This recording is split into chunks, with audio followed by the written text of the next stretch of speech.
The story begins on a dark night in Liangcheng, with bright stars and a full moon. In the happy family apartments, the lights are on. A guy is sitting on his bed, looking at his phone while music plays. A single upside-down card lies next to him. The guy's eyes are shining with delight, and he's smiling broadly. It's the middle of the night, perfect for searching. He opens the app on his phone and hits search. He wants to find clothes for a confident woman. It looks sexy and stylish. Beautiful young women pose in lingerie and short skirts against bright backgrounds. The guy's name is Su Li. He wonders if this outfit really matches the confident girl. He lies down on the bed and raises his hands high above himself. He holds a smartphone in one hand and a map in the other. Su Li is male and his hobby is girls. However, he has no inclination toward transvestism. Why does he even want to buy women's clothes? It's all about this card. It shows a girl. She looks very depressed and dejected. She sits alone, her legs folded under her, huddled. She has no skills. She is an alienated girl living an unhappy life. An important announcement arrives. The awakening ceremony is about to begin, but the girl is being bullied by the class president. This could lead to misfortune. Perhaps new clothes will help her gain confidence. For some unknown reason, another dimension has invaded their world. A huge monster roams the city, and fiery bright yellow comets fall from the sky, causing panic and excitement. Therefore, countless cultures intertwined and arose in their world, threatening the safety of people. They simply flee in panic from the ferocious monsters as best they can. But at the same time, wonderful cards appeared that contained incomprehensible power. Some people were able to increase their spiritual power through cultivation, materialize cards, and use them in battle, successfully repelling the raids of monsters. They became the last hope of this imperiled world. People nicknamed them the Map Masters. Su Li lies on the bed, still staring intently at her phone, one leg crossed over the other. He's watching the latest news from Liangcheng. The Blood Clan invaded the city but was stopped by the city's leader. Zhang Liyue has obtained the Golden Card, the goddess of the illusory city. The world isn't so peaceful right now. If you want to make money or save your life, you need to become a master of cards. Suddenly, a bright, glowing map appears in the air before him. The boy is puzzled. Mr. Su Li receives a message asking him to check on the delivery. Clothes for a confident girl have arrived. He looks at the girl's card with hope. If he truly succeeds in strengthening it, its value will increase at least tenfold. He recalls passing a card market 3 days ago and suddenly discovering a card enhancement system. Su Li had never heard of card masters possessing such an ability before. He even spent his monthly rent and bought the card at the lowest price. It was even nicknamed the useless wooden card. Now, if he fails to recruit a confident girl, he will simply go broke. While he has the clothes, and the letter too. Time to act and improve this map. Su Li holds a map in his right hand and clothes in his left. He lifts his head and takes a deep breath. He says the word boost loudly and clearly out loud to initiate the activation. The system starts up and the depressed girl card begins to strengthen. Bright lights appear against a black background. How amazing, the guy is stunned. The card rises up right in front of him, and magical swirls appear around it. He watches what's happening carefully. The hero has never seen anything like this before. Magic transports him to a city in a completely different world. He surveys the area with interest, holding his clothes close to him. The spinning stops and Su Li stands there with her eyes wide open and her mouth slightly open, holding her card in her hand. So it's a world inside a map. How interesting. He found himself right in front of the porch of a small house, on the steps of which a lonely girl sits, sad. The weather here is fine, and there's plenty of greenery and plants around. Now the hero needs to act. The dejected girl's clothes are slightly torn. She sits with her head bowed down, hugging her legs, bent at the knees. What is she thinking about all this time? Her gaze is cast downwards, as if nothing in the world could bring her joy. Su Li is convinced it really is her. The guy smiles sweetly. He managed to get where he needed to go. He sneaks up behind her and enters the house so that the heroine does not notice him. This is a very ordinary house, nothing special, with a wooden table in the center of the room. The chandelier hanging from the ceiling is partially broken. Su Li notices that the girl lives in worse conditions than he does. No wonder then that she's so insecure. The guy carefully places the folded clothes on the table. A white envelope lies on top of them. He is glad that he found a suitable place to put his improving gift. Suddenly, the girl rises from the porch. It seems she heard something, or simply wants to go inside. Suli winced and looked back. Now he had to manage to slip away from her. The girl was genuinely surprised by what she saw, her eyes wide. She placed her hand on her chest and froze for a second. She picks up the envelope and opens it. What's in it? Who could have left it if no one is around? She notices that it's written in some terrible handwriting. Another reason for her to be sad. This is a direct message to her. It tells her that all pain and hardship will become food for her growth. If you follow the right path, there's no need to fear the long journey. 30 years to the west, 30 years to the east. The main thing is to believe in the future. Suli is delighted. It's literally chicken soup for the soul, copied from the internet. He hopes it wasn't too awkward. The girl, shocked, picks up the clothes that were prepared as a surprise for her. She immediately hugs them. The hero sits hidden behind the table, and the girl runs out of the room into another room, holding clothes in her hands. He's glad he got away with it. It was a false alarm. He almost got caught. Suli is glad he got it all done. She looks completely different now. Her outfit is truly sexy and interesting. She's wearing a short skirt that accentuates her shapely figure. Suli manages to catch a glimpse of the heroine's appearance now. His mouth is open and his cheeks are flushed. As expected of him, he chose the most normal of all the obscene options. She still doesn't have the most cheerful expression on her face. The girl goes to the large mirror to look at herself. She closes her eyes and hangs her head down as if upset by something again. Could it be that this outfit didn't suit her? The guy watches with complete attention. He tried so hard. Was it all for nothing? What will the heroine do now? She burst into tears. Her lips pressed together.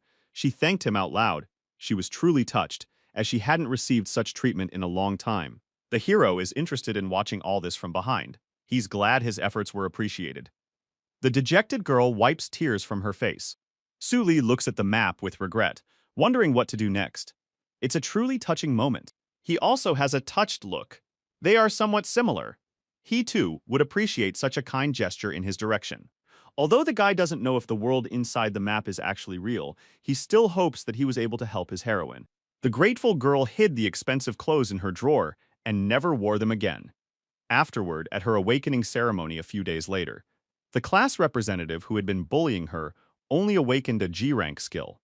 But the heroine managed to awaken a rank B skill, the highest level among all others. The girl diligently trained her skill at school, hoping that her efforts would live up to the expectations of her mysterious benefactor. As a result, a congratulatory message appeared in the map system. The depressed girl map has been successfully upgraded. This girl's name is Su Myo-han, and her nickname is Shadow Thorn. The card also indicates that she is a human. She is now ranked 3rd, Bronze. Her primary skills are Shadow Affinity, Shadow Assassination, Stealth, and Shadow Cloaking. She is a determined girl, striving to become stronger for the sake of her future self. Suli was surprised. A useless wooden card had been upgraded to rank 3 Bronze? He realizes that this is now a very valuable battle card. If he sells it on the market, he could make 10 times more money. But he remembers the card's heroine's deep sorrow. She is completely alone, without even a single friend. She wanted to awaken her skills, while Suli wanted to become a card master. They worked so hard for themselves. The hero closes his eyes, and how could he even talk about selling it? This is truly a special card. No, he firmly decides to keep this card for himself. Now they are linked together. The hero is touched and embarrassed. After all, such a sweet character considers him her benefactor. She even said thank you. He looks again at the improved map in his hands. The girl looks charming and unusual in it. Suddenly magical, brightly glowing rays begin to emerge from the map. What is this connected to? Suli is delighted. Thanks to this card, his spiritual power is also growing at an astonishing rate. In the world of cards, the Jade Soul begins to condense into wood, bronze, silver, and gold. This signifies the birth of a card master. Talented students of the cards typically continually refine their spiritual power through meditation. Their brains continue to develop until they reach 18, solidifying their Jade Soul. Suli is doing just that. It's a sunny day outside. He's meditating on his bed, and his entire body begins to glow. He gradually opens his eyes after waking up. He feels warmth all around him and a sense of well-being. The guy gets a bronze jade soul. He did it! The spiritual power he'd gained was reflected in his body. Su Li had become stronger, and he was thrilled as a bronze-level card master. He could now materialize his cards. Card power levels range from weak to strong. They can be wood, bronze, silver, or gold. And all these ranks are divided into 10 classes. Card types are divided into human cards, magic cards, territory cards, and others. In fact, the characters summoned by the card are not real people, but mirror reflections consisting of the energy of the card. Although summoned characters are not themselves, they still retain some of their consciousness and obey the commands of their card master. Su Li is astonished. He managed to summon the character from his card. Now she stands right in front of him and looks like the real thing. This is Suma Hohan from the card world. A bright light surrounds her, and she looks directly at her master. She simply stands in the middle of the room, unsure of what to do. The hero walks around her, studying her. Character cards possess the same intelligence as card masters, so they can be commanded to fight. However, if an inappropriate order is given, then contact between the character and the card master will be broken, and the ability to use the card will be permanently disabled. The guy looks closely at his heroine. She stands there so perfectly, you can't even tell her apart. Perhaps due to his own enhancement, the boy now feels a deep connection towards Sumiohan. If you continue to take good care of your card, the relationship between the character and the master will become stronger and stronger. As far as he knows, even the most noble profession among card masters is the enhancement master, who is able to enhance cards without having a clear idea. It allows one to directly access map information and travel within the map's world, just like Su Li. He had never heard of such an ability. And it doesn't seem to require much spiritual power. Luckily, it suits the guy. He receives a system notification after the enhancement was completed. The card world underwent a certain level of evolution. Su Li wonders what might have happened there after his departure. He carefully examines all the news. Events unfold very quickly. The following card enhancement options are available. Stealth Assassination from the Shadows, Natural Born Killer. After acquiring the skill at school, Sumiohan still needs a sharp dagger. If Su Li gets enough cards, something good might happen. He thinks about it. He needs to collect more cards. A sunny, welcoming day. The sky is blue with clouds. The leaves of the trees are visible against the background. A few birds are flying in the sky. This is the site of Luncheng Middle School. Everything is neat and clean. The surroundings are in perfect order. People are walking along the paths. Inside, there's a spacious registration hall with several visitors. The walls are lined with illuminated rectangles. A man congratulates Su Li on becoming a bronze-level card master. To their left, a large sphere hangs high, surrounded by beams of energy. They sit across from each other at a table. The hero can choose any card as a reward. The worker gestures in a friendly manner. There are only 1,344 cards in the card gacha, one of which is silver, and the rest are all bronze. The guy repeats the name, Card Gacha. The attendant jokes, saying that if he's unlucky, Su Li might even get a wooden card. The young man looks up warily, cautiously admitting he has a bad feeling about this. It's time to try it. The two of them stand directly in front of the card gacha, and Su Li extends her right hand forward. A large ball begins to spin rapidly above him, moving the cards it holds. The hero stands with his hand raised, frozen. Energy beams and light pass right around him. Su Li closes his eyes and tries to stay in place despite the powerful gusts. Finally, he gets the card. Now he can see what it looks like. This is a first-tier tree. His character is a lost fox cub with no skills. He's separated from his parents and is struggling to survive. The worker laughs and hugs the crying Su Li. It's true, it's just a wooden card, but many girls like cute animals. At the exit, the attendant calms him down and tries to cheer him up. With Su Li's future achievements, he might yet get good cards. The boy smiles back and thanks his teacher. They wave goodbye. Su Li walks cautiously along the school's flagstone path. Another man approaches him. He manages to register on the fly. This card may be a wooden one now, but using its ability to boost it, it can reach at least Sumiohan's level. The hero carefully places the map in his pocket. It is black and light gray. It's best not to stick your neck out too much, lest you reveal your ability.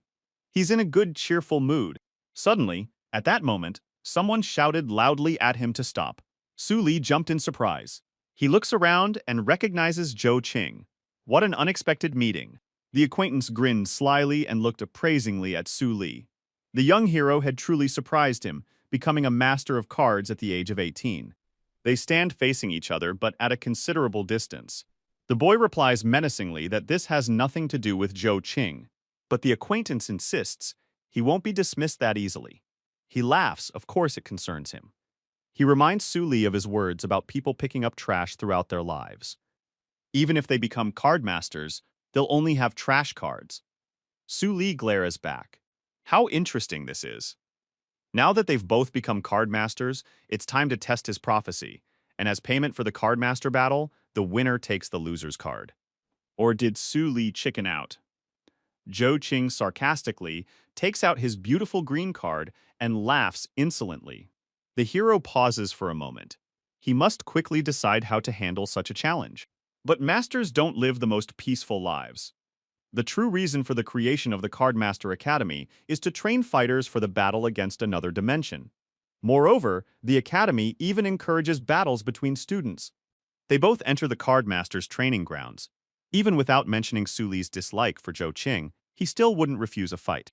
And all because he needs a lot of cards, and he intends to get them. They stood in a rectangular ring. The opponent admitted that he had already seen Su Li receive only a wooden card. He never stops teasing the guy, considering his financial situation. This card suits him perfectly. Meanwhile, Zhou Qing holds a second-rank bronze card. He's confident of victory. Victory in this fight is certain to be his. He has no doubt about it. Takes out his card and begins the attack. The opponent throws it on the floor in front of him, creating a cloud of thick black smoke and bright sparks. The other students immediately turn around in surprise. What's going on there? No one can figure it out. Wow, someone's got a rare map of the area. A thick black fog, through which nothing can be clearly seen. Su Li squints. Could his opponent really have a territorial skill? Zhou Qing's voice can be heard claiming he was right. And how dare Su Li hit him back then? Today, he'll learn that trash will always be trash. The hero concentrates, closing his eyes. He takes out his new card and holds it in front of his face. Then he deftly throws it forward, cutting through the fog with yellow lightning. A cute, fluffy animal emerges from the card. The fiery-eyed enemy paused in bewilderment. That's all? The little creature merely purred sweetly in his direction. He smirks and looks angrily at the harmless little boy. It seems he's in for a rough ride now. The little animal is scared to death. His mouth is wide open and his vision is dark. His hair stands on end. He can't even respond. He just keeps purring. The fluffy white creature instantly turns and runs behind its owner. The ill-wisher only laughs loudly at them. What can they do against him? Garbage is garbage. Even the card drawn in the gacha is garbage. The opponent continues to gloat, believing that today is his lucky day. Honestly, Zhou Qing even feels a little sorry for his opponent. He looks so vulnerable. He shouldn't have agreed to this duel. Now it's Zhou Qing's turn to attack. He accelerates at incredible speed, raising a gale beneath him. Now it seems nothing can stop him. This guy is elusive and indestructible. He stands directly above Su Li, clenching his fist tightly, ready to deliver the killing blow. Suddenly, a warrior girl with a dagger appears in the air behind him. Zhou Qing is confident that nothing can stop him now and shouts at his opponent to give up his life. But he doesn't notice the shadow of another formidable warrior looming over him. This is Sumi Ohan, attacking the enemy from behind to save her master. Her sharp dagger gleams with a bright yellow light. She positions her dagger vertically, wielding it skillfully, and then he delivers a powerful left kick straight to Zhou Qing's face, leaving a dent in his face and knocking out a tooth. The enemy falls with a crash. Having performed several flips, far to the floor, he is defeated. A large bruise from the blow is visible on his cheek. The guy rises, gritting his teeth. What just happened? The enemy kneels in bewilderment. How could Su Li attack him? He's simply standing there, holding the little beast in his arms. How is this possible? Doesn't his opponent have a wooden card? Or is it actually silver? The opponent rises, clutching his injured arm. What's so special about this? A newly minted bronze-level card master has managed to master a silver card. Zhou Qing is shocked. Well, then he has one more powerful move up his sleeve. A light rises up around the guy. He summons bats. But Su Li remains unperturbed. He just stares and snaps his fingers. At that moment, a female warrior appeared at Qin's side. The boy clearly didn't expect to see her now. He kicks him right in the head. What the heck? Joe flies back, unable to respond to such a skillful blow. Who the hell is this? Where did she even come from? The girl with the black cloak on her back lands deftly in a standing position. How dare she interfere with him? Zhou Qing is furious. Now he intends to crush her. The card wizard swings his arms forcefully, causing sparks to appear beneath him. But his rival suddenly flies far away from him. She's right under the ceiling, so there's no way to reach her. Damn it, the man curses. But he was distracted by someone tapping him from behind. Qing only had time to turn around. This is a happy Su Li, with his little animal on his shoulder. He directs the blow with the fist of his right hand. The blow was powerful and hit the target. The opponent flew back a long way. A satisfied Su with the animal asks the enemy if it was he who, a few minutes ago, wanted Li to say goodbye to life. Zhou Qing is on his knees again, holding his hand to his throat. This is impossible. Even his school only gave him one card. How could this insolent fellow have gotten a second one? Okay, that's enough. Su Li asked for it. Qing gathers all his might, shouting loudly. It's time for the bat party. A magical, bright red, sparkling ball forms around him, from which a multitude of angry bats fly out, straight toward the young hero. They look very ferocious, and their mouths are tipped with sharp fangs. The fluffy white fox is completely frightened by this. Su Li is also puzzled, but his faithful protector appears before him with a dagger, fully prepared to defend him. Su Miyohan is truly a skilled warrior, looking straight at the threat with her sharp dagger at the ready. With precise and swift movements, she slices through every bat that flies toward her. The dagger gleams brightly white. Only streams of blood remain around as Zhou Qing tries to attack with his hands forward. The boy and the little animal look around in surprise. What a surprise!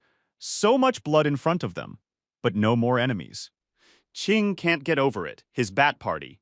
What did this girl do? She just stands there and looks at him, looking beautiful and confident. What should she do now? While his opponent stands there dumbfounded, Su Li quickly seizes this golden opportunity and rushes straight towards Zhou. It's time to end this fight. He swings his left fist at him, and he delivers a powerful blow straight to the chest, which makes the opponent shrink. The young card magician is determined to win and must see this through to the end. Zhou Qing was flustered and confused. Was he really going to lose? This was a dangerous situation for him. How could he respond now? He's down, lying on the floor. The enemy can't recover from such a blow and continue. The silhouettes of the other students stand behind him. They've witnessed this battle. The black fog parted. The enemy can't get up. He only groans in pain. But his magic card lies on the floor in front of him. Interestingly, it has a light green color in the middle. Su Li's hand picks it up. What joy of victory! According to the rules, this card now belongs to Su Li. The little fox looks at it in delight. This is a truly powerful Black Fog summoning card, ranked Bronze 2. It possesses the abilities of Night Devourer, slowly absorbing the powers of living creatures within the fog, and Bat Party. Today is truly a lucky day for Su Li. He has a powerful new card in his hand, and he won it fairly. This is so great. The guy is overjoyed. Now he has 3 whole cards. The other students appreciated the card game. They hadn't seen such a spectacle in a long time. One of them asked, was it a territorial map? Then there's something to be envious of. Meanwhile, another guy is crying and wiping away his tears with his hand. He can't understand why he got the wooden card. His other friend tries to calm him down and hugs him. A sunny, joyful day. The sun shines brightly in the blue, cloudy sky. Happy family apartment. Su Li sits at his desk, pondering. Now he has 3 cards. They're laid out in a row. This is quite interesting. First, you can look at the cutie. The happy guy picks up a card with a red section. Like the depressed card. This one also has only one way to improve. A fox family was driven out of the forest by pests and driven onto the snowy plains. A severe snowstorm caused the cub to become separated from its parents. Only by finding them will the fox cub be able to survive in such harsh conditions. Snowy plains? Even with the enhanced body of a map master, it's hard to withstand the freezing temperatures. Now we need to figure out a way to make money. After all, we don't even have decent insulated clothing. He currently has. It's not much fun talking about upgrading his bank card. Even buying food will be a problem for him now. He's searching through the closet for something suitable. He's assembled from what he found. He's wearing a warm hooded jacket and a backpack. Now all he can do is hope the enhancement goes smoothly. Begin the enhancement. He holds the map in front of him, and magical beams begin to swirl around him. Energy bands emerge from the raised card. Su Li is ready to set off on an adventure with his eyes closed. After a while, he opens his eyes and looks ahead. Where is he now? He stands right in the middle of the frozen snowy plains, alone. There is no one else around. Su Li looks around, wondering where his hero is. He must be here somewhere. The fox cub lies curled up in a ball on the snow near a small ledge to the right of its owner. Ah, there he is. Su Li managed to find him. The fox cub wakes up and looks at the man in surprise. But he doesn't seem to be expecting guests, much less friends. He opens his mouth and snorts loudly at the hero. Su Li just smiles in response. Yes, it turns out he's caught this feisty little guy, and there's so much snow around. The hero carefully but skillfully grabs the little animal by the scruff of the neck. It only manages to utter a slight "Fie." The man gently and carefully wraps the little animal in his jacket to keep it warm. He tells it not to be afraid, because Su Li has come to help. He intends to find his parents. The fox seems to have taken a liking to this new abode. The mage dropped to one knee and summoned Sumio Han to appear in this place. He extended his left hand forward. A beautiful, sexy warrior girl appears before him. Surrounded by a bright glow around her are red vortices of energy. Her clothes are not at all suitable for such a place, because she is wearing short, tight shorts, and her stomach is completely exposed. However, she is not afraid of the cold, but Su Li has to spend a large amount of spiritual power to do so. Well, there's no point in lingering here for long. It's time to set out to search, since they're together. The snowy plains are anything but welcoming. There's snow all around and countless snowy peaks. Above, the sky is starry. The boy crouched in the middle of this bottomless snowy landscape, taking a break. Su Li is sad, having exhausted almost all his spiritual strength during a full day of non-stop searching.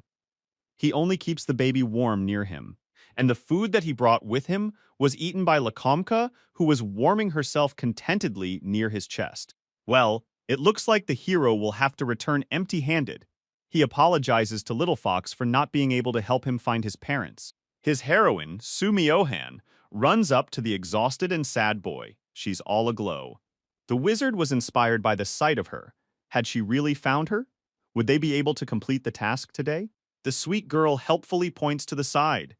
The guy exchanges glances. In front of them, on a large snow ledge, sits a pair of adult white animals. The fox suddenly purred as soon as he saw them, his head poking out from his friend's jacket. With tears in his eyes, he jumps out of the man's jacket and runs at high speed through the snow to meet his parents, purring. The beautiful adult foxes bark at him to recognize him. The cub responds in kind. He jumps onto his grown-up dad's chest, filled with joy and happiness. A true family love surrounds them. A couple of people stand to the side and admire the sight of this lovely reunion. A mother fox is also sitting nearby to the right. Finally, the whole family is together. They emanate genuine warmth, and the foxes coo sweetly at each other in their own language. Oof, the fox cub cries as he approaches his mother. He's been away from them for so long, and now they're finally together again. Now the contented family of white animals looks towards the heroes who helped them. But only a trail of footprints remains in the snow. The people have disappeared. The fox family has no one to thank. Lakomka is confused, because he has already managed to get used to his new friends during this time, who treated him so well. Life goes on as usual. The world of cards is in the process of evolution. The deed is done. The white fox waited for 3 days at the sight of Lee's disappearance, but decided to leave. She went into the forest where she grew up big and healthy. But one day, the forest was invaded, and her fox father died. They were attacked by a tyrant mantis, from which the father fox defended the mother fox and the white fox cub. The tyrant mantis then began pursuing them, forcing them to flee. Su Li is resting in her apartment. He picks up the red card and looks at it carefully, taking off his jacket. Poor little fox. She's grown up now, but she has a very sad look. To experience loss immediately after being reunited with her parents. The card at the very bottom says that her life's enemy is a tyrant mantis. She managed to gain skills. The fox possesses charm, an airy gait, a stinging stance, and a drooping tail. The hero ponders whether he could intervene in the card's evolution and prevent the tyrant mantis from doing so. Then this tragedy could be avoided. The only unfortunate thing is that Su Li had exhausted all his spiritual power while in the map world. And if the enhancement had failed, there would have been nothing more he could have done. A third-rank bronze-white fox card lies on the boy's bed. Green energy clots emanate from it. The guy comes to and wipes himself off. Only this one card is glowing, among all the others. Su Li is jubilant, and here is the reverse spiritual power from the card. Long, bright beams of energy rise up in front of the hero, reaching right up to the ceiling. The young man sits in the lotus position, concentrating. He closes his eyes and lowers his head slightly, beginning to count silently. 7, 8, 9. Energy vortices begin to permeate and accumulate energy in his chest. That's better. The wizard opens one eye, raising his hand to his head. His eyes light up. His jade soul is already 9% close to reaching the silver rank. The first level of bronze has already reached its peak. Once it reaches 10%, the map master will be able to advance to the second level of bronze. The energy continues to increase. The first bronze level is almost full. Su Li sits motionless, still watching his map. He must cross this threshold in one breath. 3 hours have passed thus. It's so pleasant. The hero feels excellent. Second level bronze. It worked. Turquoise energy beams emanate from his body. Now the card can be enhanced again. There are several options available for this. The main goal now is to defeat the tyrant mantis, as the fox's heart is filled with anger because of him. The hero is at level 2 bronze, while the fox father was at level 8 bronze and yet lost to the tyrant mantis. Su Li won't be able to stand against him. If he enters now, he'll simply be torn to shreds. Then there's no need to rush. The hero needs to prepare properly for the next entry into the map world. He looks at the magic cards in front of him. Su Li may have finished enhancing the fox card, but that's not enough. Only if he analyzed everything correctly. The character card featuring Sumio Han is currently being reviewed. Several enhancement options are available. A new option, Card Fusion, has been added. This is the most common enhancement method. However, this shouldn't be done blindly. Otherwise, the item or card used for the enhancement may be rejected, and the main card may be damaged. If Su Li uses the system, he will be 100% sure of the successful strengthening. Well, the owner chooses the third option. The red card is raised above its owner's hand to perform an enhancement. A powerful portal with a bright pink sparkling glow appears to open in the room before him. Within it are dark areas. The map flies out and begins to spin around the created energy portal. Now the next card is green. Su Li takes it out and plays it, shielding her face with her other hand from the radiating energies. Forward, dark fog! The card flies swiftly straight into the portal to merge with the girl's character. The shadow warrior Sumio Han stands alone in a spacious hall, its window revealing a sunny, welcoming day. Behind her stands a huge statue of the hero. The girl takes out her sharp dagger she is currently training. She does a lot of jumps and different techniques, practicing her blade skills. Special training stances are cut in half by such hits. After a moment, all the training targets around the girl are hit, and their severed parts simultaneously fall to the floor. What a great job! The heroine smiles at how well she handles her powers. She glows with delight. She stretches out quite a bit, taking a slight breather. At that moment, a map appears above her. She quickly flies straight towards Sumio Han, who is on the training ground. At this moment, the character became wary, sensing the approach of some new, unfamiliar force. Ugh! She sits down on the floor, sighing. Some kind of transformation is happening to her, and her body begins to tremble. The dagger lies nearby. A red energy aura appears around her body. This sensation, could it be a sign of a second awakening? The girl cringes and winces from the new unpleasant sensations. She presses her hands to her chest. She begins to scream loudly, as if torn apart by intense pain. A multitude of red magical discharges surrounds her. Sumyohan is completely covered by a powerful black whirlwind with red lightning. She sighs. What an unexpected and completely new event. A different power from another card surrounds her. The girl puts her right hand forward, concentrating the power flows of the vortex in her palm, which also begins to glow. The whirlwind begins to dissipate, leaving only small traces behind. It appears it was able to enter the heroine through her hand. The girl happily looks at her right palm. She gained a territorial skill after her second awakening. With this trump card, her power will reach a whole new level. After her second awakening, Su Myohan never relaxed and finally earned the title of #1 genius in her town. The elder praised her abilities highly. After rigorous training, she finally mastered this ability, after which her strength steadily increased. A congratulatory message appears on the card for successfully enhancing Su Myohan's Shadow Thorn. The map turns pink with the numbers 3 and 5 located in hexagonal areas. The card reaches rank 5 bronze with a human and territory type. The owner is surprised to see this. Could a human card have a territorial skill? The description says the girl is talented, and may she grow stronger. Su Li is surprised by the changes. The skill was previously called Shadow Cover, but now it's been upgraded to a territory skill called Shadow Gate. So, by empowering the card in the real world, he was able to give its heroine a new skill in the card world. Amazing! However, the spiritual energy she received from her was very small, as she had advanced from the 3rd bronze rank to the 5th, only 2%. The owner holds 2 cards with the Fox and Warrior Girl characters in front of him. This is because it will be better for their development and his own. Su Myohan and the White Fox Su Li will visit often, and he's happy about that. The next morning, the guy is lying in his bed looking at his smartphone. The weather outside is fine. The hero now wants to take a look at his place in the ranking of Liangcheng 3rd Middle School. He enters a forum thread. The latest news is that a single silver card was drawn. There's a section on how to evaluate a territory card as a card master and pass it on to another. The boy opens the latest post.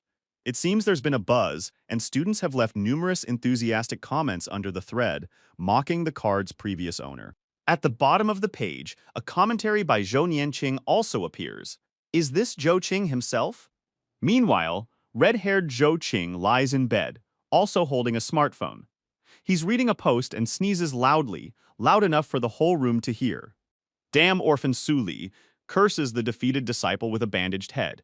He was careless, but sooner or later, he'll definitely reclaim the dark mist. The student tries to justify the defeated hero in this thread, but he's revealed to be writing about himself. They attach a photo of him after his defeat, calling him a half-dead dog. Zhou seethes with anger and responds with an angry comment that he'll kill this insolent person who dared to light up his face. But the commentator isn't intimidated. He says that this woodpecker deserves what he deserves. Su Li laughed, watching the lively discussion.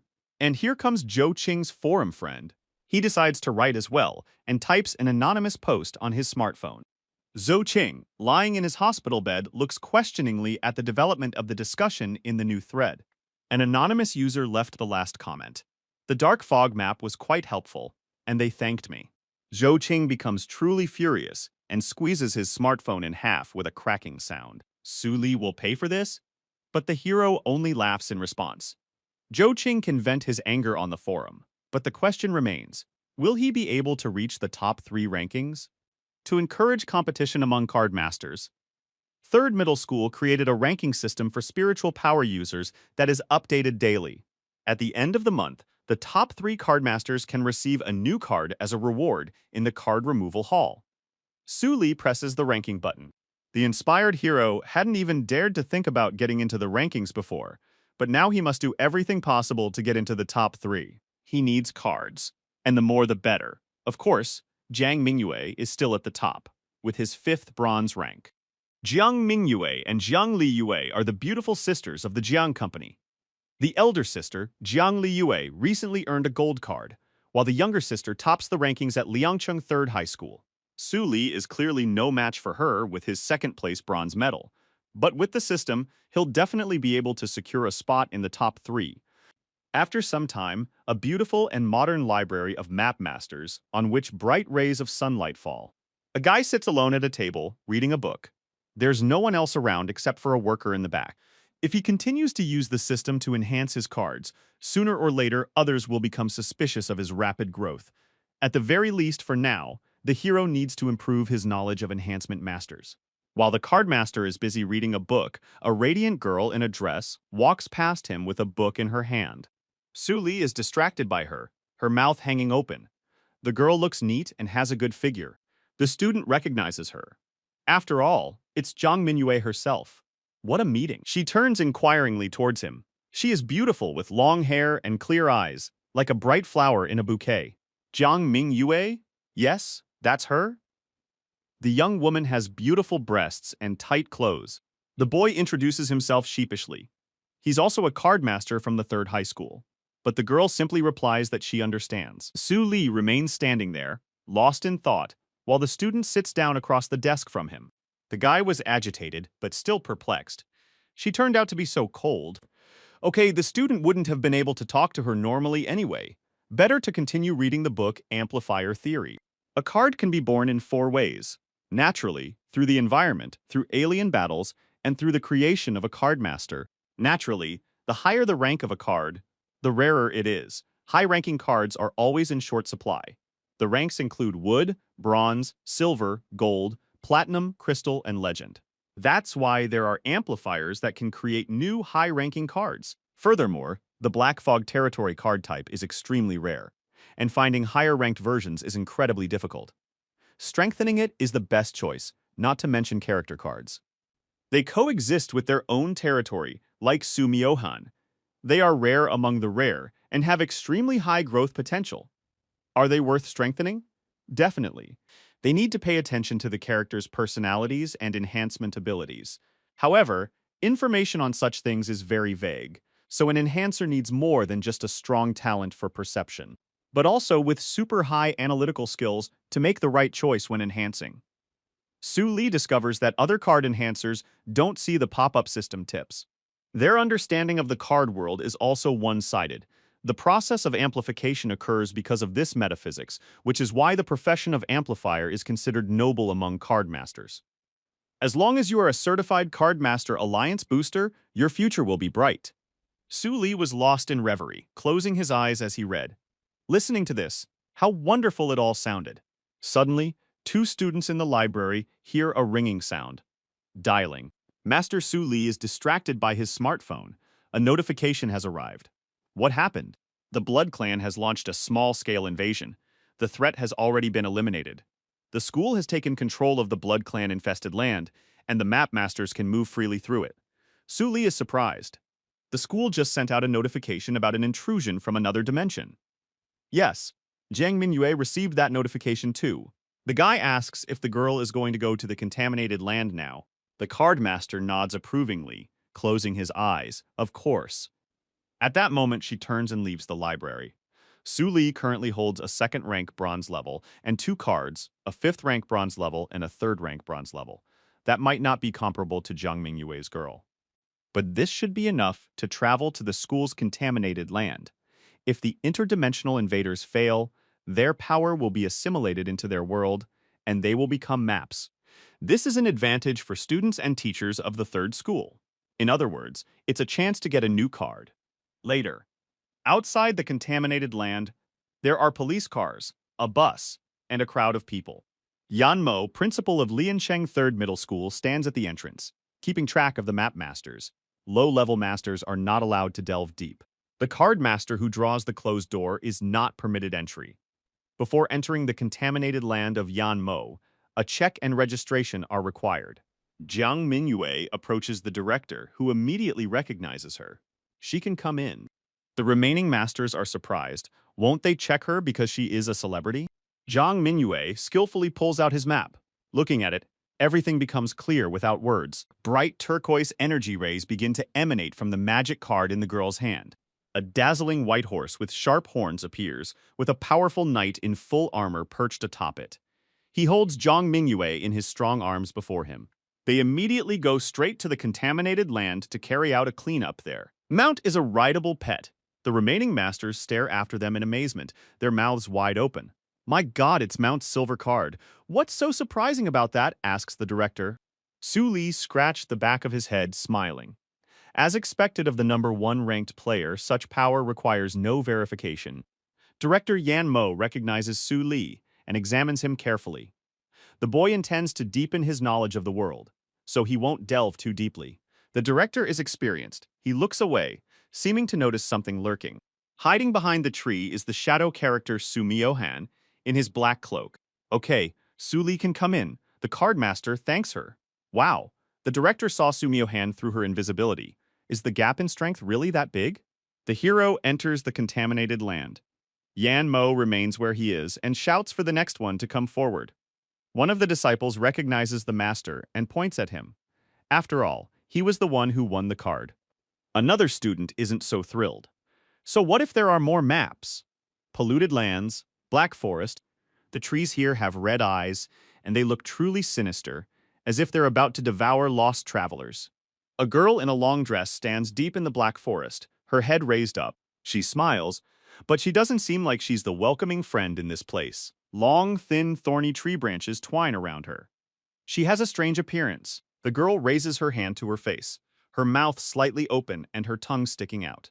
A bright red light glows in her eyes. Cardmaster Su Li steps onto the contaminated land. It's his first time here.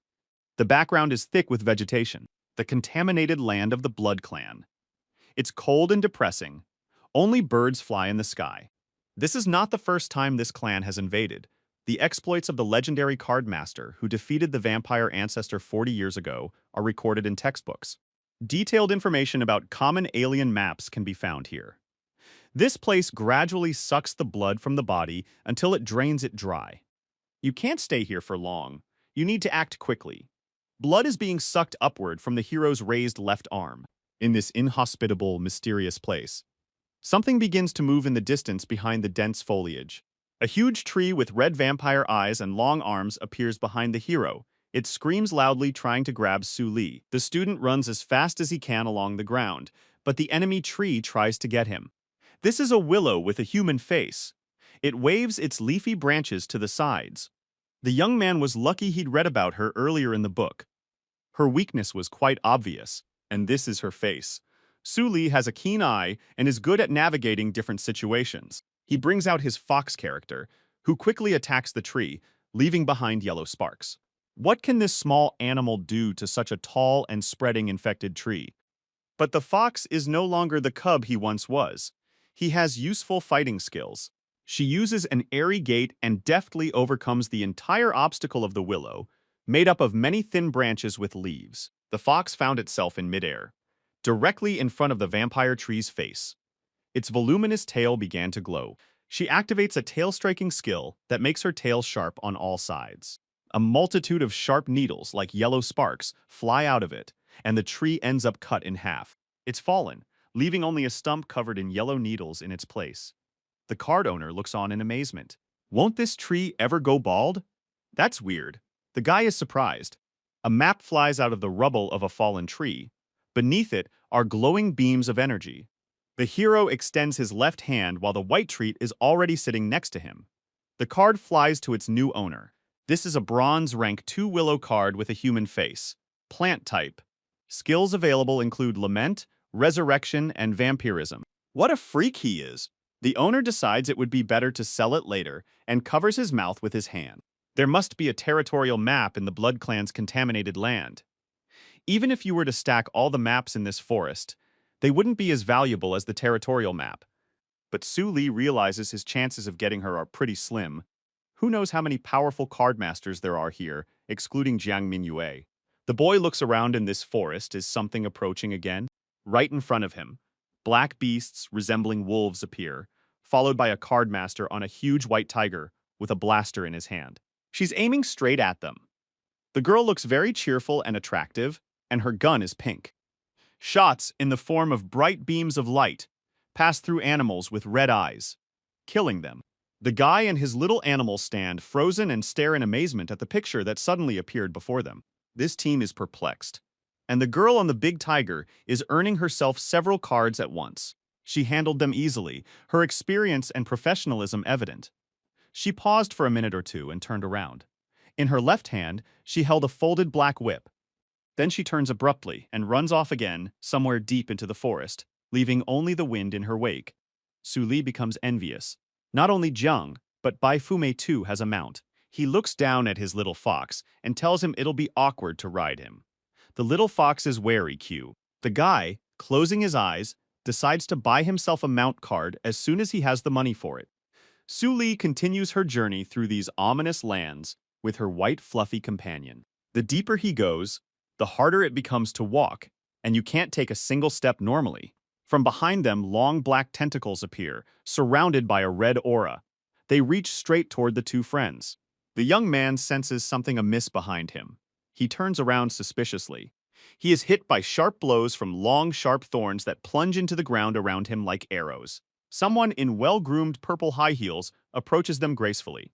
A black silhouette glows before them, glowing with a red aura. After hitting the ground, the magic arrows immediately cool, leaving behind a trail of smoke. What power? What kind of monster is this? The boy, amazed, tries to get a better look, touching the cut on his right cheek. She appears to be a girl with a good figure and long hair, wearing a long lace dress with a large bow, and she's getting closer. But her pale face doesn't inspire confidence at all. She smiles, her tongue slightly sticking out, and a small fang is visible on the other side. So it turns out it's a vampire? Su Li looks at the girl, dumbfounded. They stand opposite each other, and there's no one else. How will this vampire behave next? This girl has such a powerful aura. She's more dangerous than a willow with a human face. The guy takes out his newly earned card and summons a willow. Let it block this vampire's path. A huge, mighty tree with an evil face stands right in front of the vampire, waving its branches with its arms. But the pale girl doesn't shy away from this at all. She continues to smile, making some kind of gesture with her right hand. She again launches her sharp black arrows, along which lightning runs. She guides them with her index finger. The arrows instantly and accurately hit the tree and destroy it, leaving only splinters in its place. Su Li screams loudly. This can't be happening. She dealt with the tree so easily and quickly. Now it's the cunning vampire's turn. She raises and bends her right hand near her head, giving the command. What? It was as if several strong red cables were emerging from the ground and wrapping themselves around the guy's leg, pinning him to that spot. But this isn't the end, is it? The long, thorny branch now reaches his left arm. The cardmaster is completely bound hand and foot. The vampiress stands directly before him, her hands gently resting on his body. She presses herself even closer to Su Li, who feels her ominous influence on him. What does she want? Blood flows from the cut on his right cheek. He starts screaming in fear. But at that moment, a clever fox jumps out between them with its sharp tail, a weapon that cuts all the connecting threads. There's now some distance between the two rivals. And the fox stands ready, her tail raised. Well, this guy asked for it. The vampire performs a new move with her hand. With one swing, she creates a strong wall of blood in front of her, which is not so easy to break through. Blood control, this powerful girl is from the Blood Clan. The mesh wall, leaving traces on the ground, is now rapidly approaching the guy and his little animal. She hangs right over him, not allowing him to jump out or somehow get help from above. The furry assistant quickly spins, breaking through the strong blood wall. Little white fox. It wasn't easy for her. She now has a lot of scratches all over her body. The vampire gathers her strength, summoning a deadly spear from above and below. Everything around her turns red. She directs her power forward, straight at Su Li and the beast. A black spear rushes towards the defenseless boy and the fox cub he is holding in his arms. Full attention, full concentration. The cardmaster watches the enemy attack. Checkmate. He puts his hand out, palm forward, and the spear somehow vanishes into thin air as it approaches. The pale vampire froze and a shudder ran through her. What was this supposed to mean? This is Su Miyohan. She carries out a stealth assassination from the shadows, piercing the enemy from behind with her dagger. The vampire opens her mouth greedily, pronouncing the word blood. She's trembling all over. She needs blood. Her body needs blood to restore its strength. She stands with her hand outstretched. Bloody recovery skill? Su Li asks. Alas, it's too late. She's spent too much on her attack spear. Su Miyohan's dark energy had already spread throughout the vampire's body, so trying to recover was useless.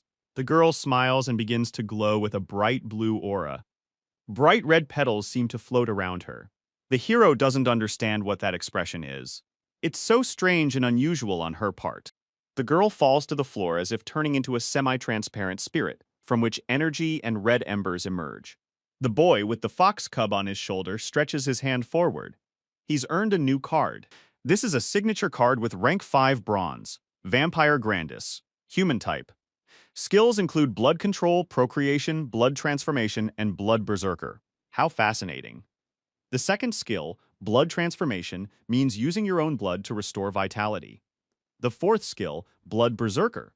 If she had activated blood berserker in desperation, even if Su Myohan had managed to kill her, she and the fox would have died from one blow. No wonder Yanmo controls the entrance to the contaminated land. It's far more dangerous here than anyone could imagine. The Master's power is currently at level 2 bronze, and his deck of cards is incomplete. Should he continue delving into this bloody forest? The guy summons a vampire, who immediately appears in front of them, as if alive, just like before. Wow, the Master screams. For some reason, Grandis suddenly moved very close to him, like a lover. She smiles and looks straight into Su Li's eyes, holding his chin with her hand. This is flirting, such a deep spiritual connection. It's fundamentally different from just receiving a card. The Master is confident that he can now grow significantly.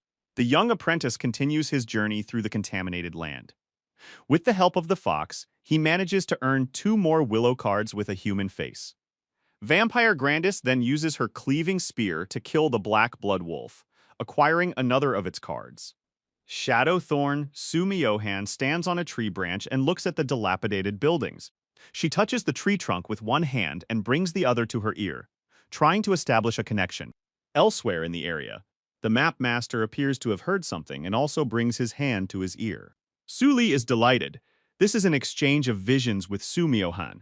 His spiritual connection with her has grown to such a level. Wait, what's this? The man is surprised. It seems something happened. There are cards scattered on the ground next to each other in a path. Why is this? Nearby, a girl is captured.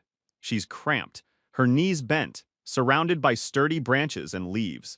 It's as if she's in a cocoon, completely enveloped by these branches. How did this happen? Is this Jiang Mingyue? How did she get herself into this mess? She looks quite dejected. Master Su Li and his team rush towards this place. He hears someone calling for help and looks around. It seems there was a battle here. In front of him, there is a large tree that has managed to capture several masters. The boy stops and stares, mesmerized.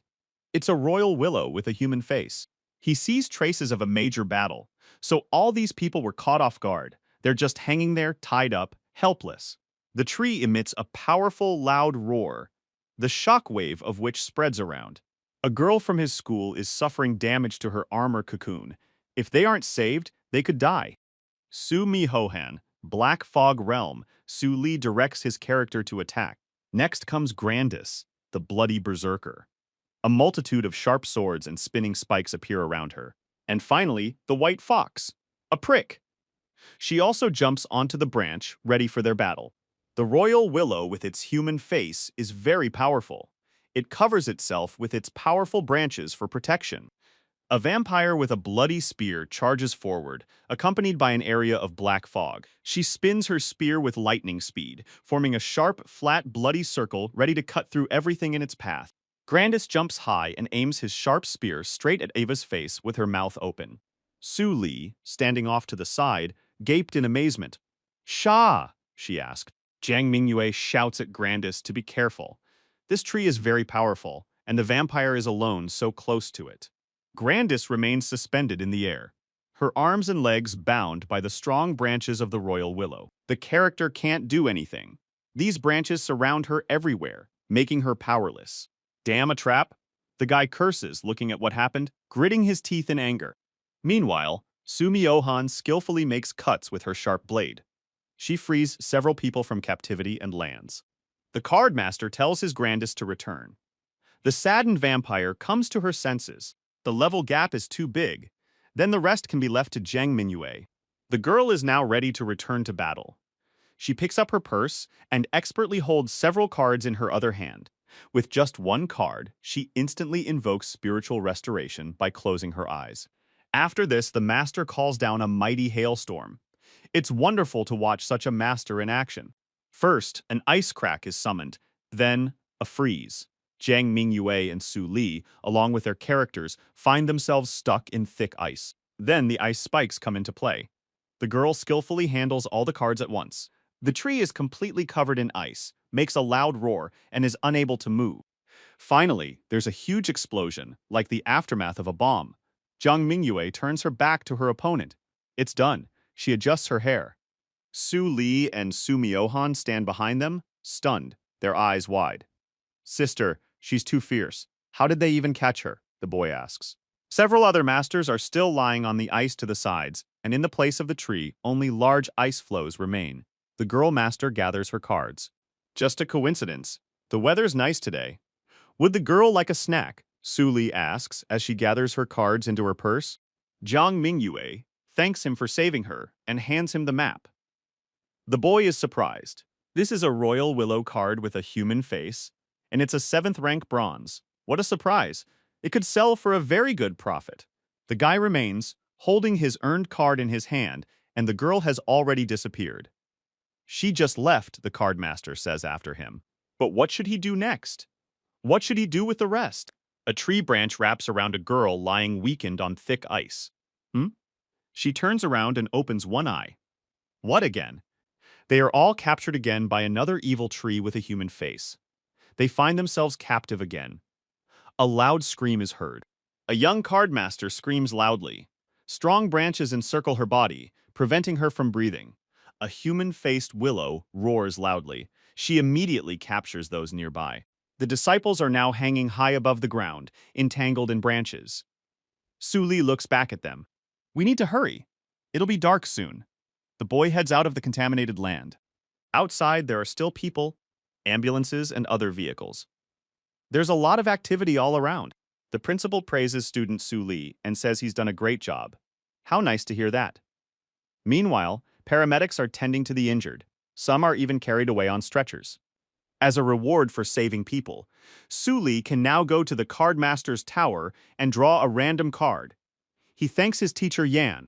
He happily tallies up today's results.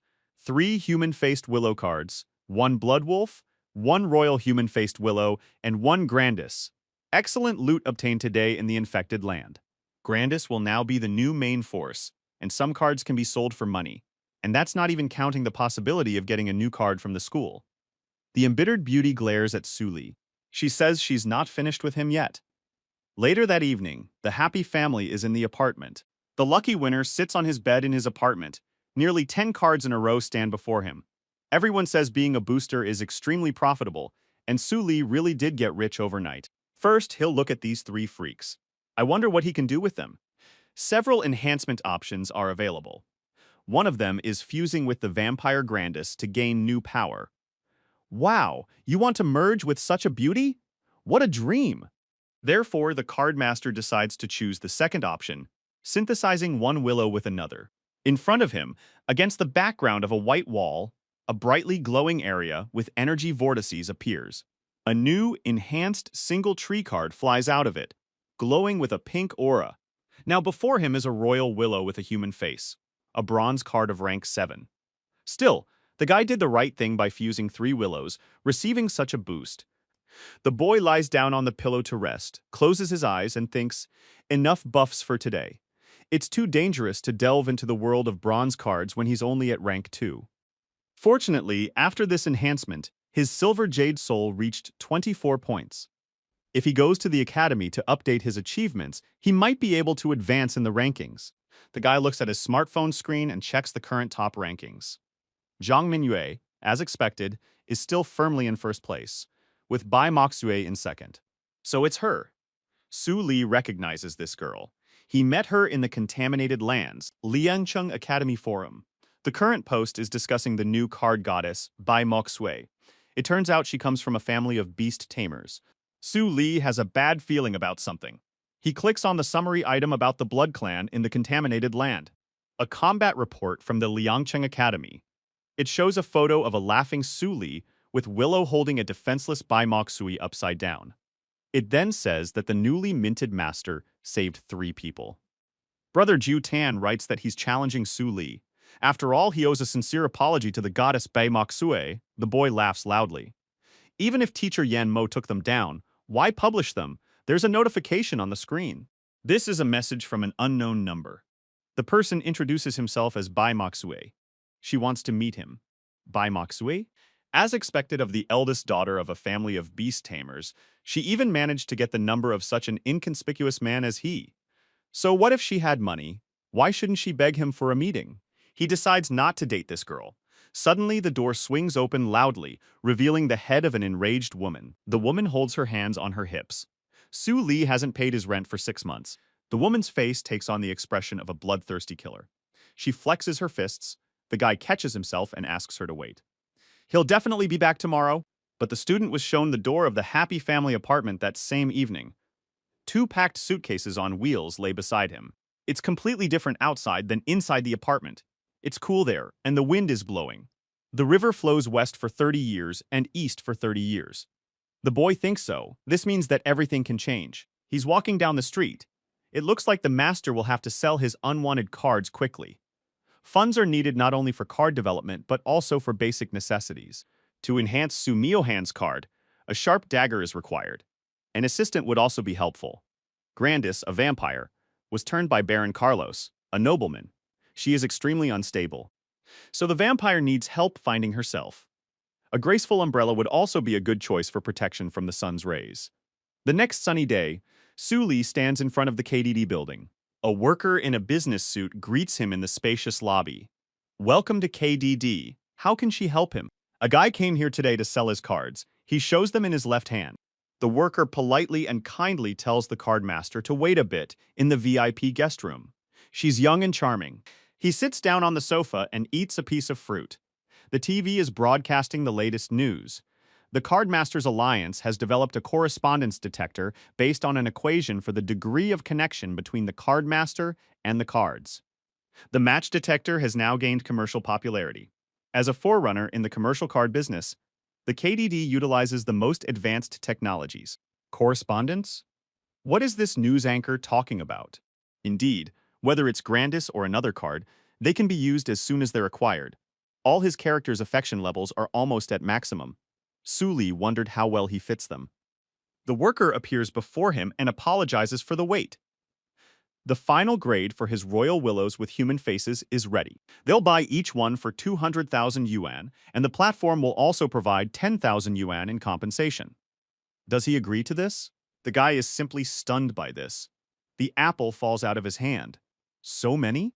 Su Li comes to his senses and says that the price is reasonable and he agrees to sell them to KDD. Okay, that makes 410,000. The cardmaster holds his smartphone up to the worker's black mobile device. Su Li became a master of cards in a short time thanks to the power of the system, so now he has such a sum of money in his account. By the way, the guy says that he would like to buy several cards. Okay. He can browse the cards in their store at will or find them and buy them online. KDD also recently launched an in-app promotion, offering users a minimum of 1 yuan and a random bonus of up to 8,000 yuan, along with the chance to win a knife. The guy picks up his tablet and looks at it all, pondering. A wave of wealth has arrived, but he still has to budget. They're going to shear a sheep. He hands the device to an attractive girl and says that he needs to talk. At that moment, he receives another message on his phone from an unknown number. From Bai Moksue. She wants to meet him. Su Li asks again if she's there. He wants her to do him a favor first. He needs a knife. Bai Moksue sends emojis and 3 question marks. What's going on? Su Li directs her to click a blue link. KDD helps 99% of people. Whoever joins will receive a knife. The heroine thinks he's an idiot for believing that. Okay, for revenge. She presses her index finger and follows the link. A congratulatory tune plays from his smartphone. Su Li has received a bonus of 5 and 8 yuan. He still needs to invite 2 more people to help him, and then he can start accumulating rewards. How can anyone believe this? Kododo Shopping Center. According to the system prompt, all Su Miaohao needs is a dagger, and Grandis needs an umbrella. Cardmaster Su Li ponders behind a glass display case. Viper's Kiss card. Equipment type. The guy decides to buy it. The card costs 80,000 yuan. Its effect significantly increases the owner's concealment ability. It's a shame you can't profit from the system's hints. The next card, Adele's Umbrella, costs 220,000 yuan and is ranked 6th bronze. It's a gear card with its own skill. The Blood Rush skill summons a wave of blood that drowns enemies. The master takes this card too. How delighted his girls will be with such a surprise. It's a real treat. Moreover, the name cards of Sumio Han and Grandis clearly deserve attention. Also, don't underestimate the role of magic cards in actual combat. Suli also takes Bronze Tier 2 Ice Shield, Bronze Tier 2 Earth Wall, and Bronze Tier 3 Freezing Rain. The worker agrees, holding the tablet in her hands. With these cards, he'll not only be able to protect himself, but also help Su Miaohao and Grandis. That leaves Suli with 70,000 yuan left in his account. They move on to the next card, Psychic Recovery. It's one of the most recommended cards in Kododo. The guy decides to buy one, but the remaining money will have to cover the amplifier's license and the rent. Mental Recovery is an expensive divine card. He'll have to buy it next time. The girl happily informs the esteemed card master that he has become an honorary bronze member of Kododo. If he's interested in hosting an event there, the shopping center will offer him a 300 yuan discount.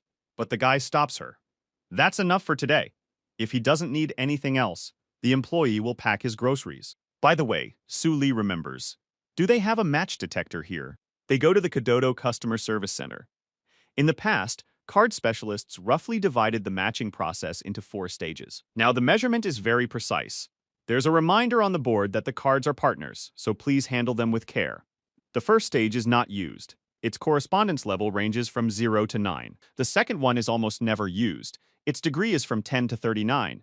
The third stage is used often from 40 to 79, and the fourth one is from 80 to 100. Awesome, someone says from the outside. One master's correspondence with his Through the Bath card reaches 68. He holds his card high for all to see. The guy cries big tears and strokes his card.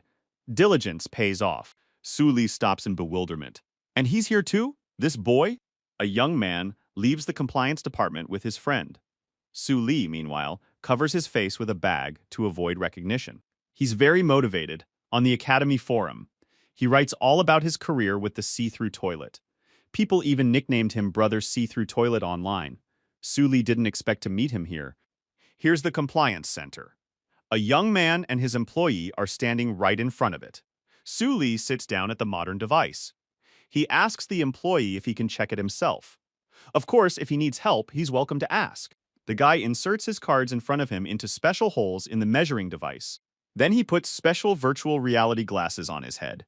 He sees a digital interface with several icons representing his character cards. He's at the highest level, 85, 80, and 83. Such a high match. Blood Wolf has 80, Ice Armor has the same, even newly purchased cards start at 80. If the Academy finds out about this, won't it cause a sensation throughout the card-making world?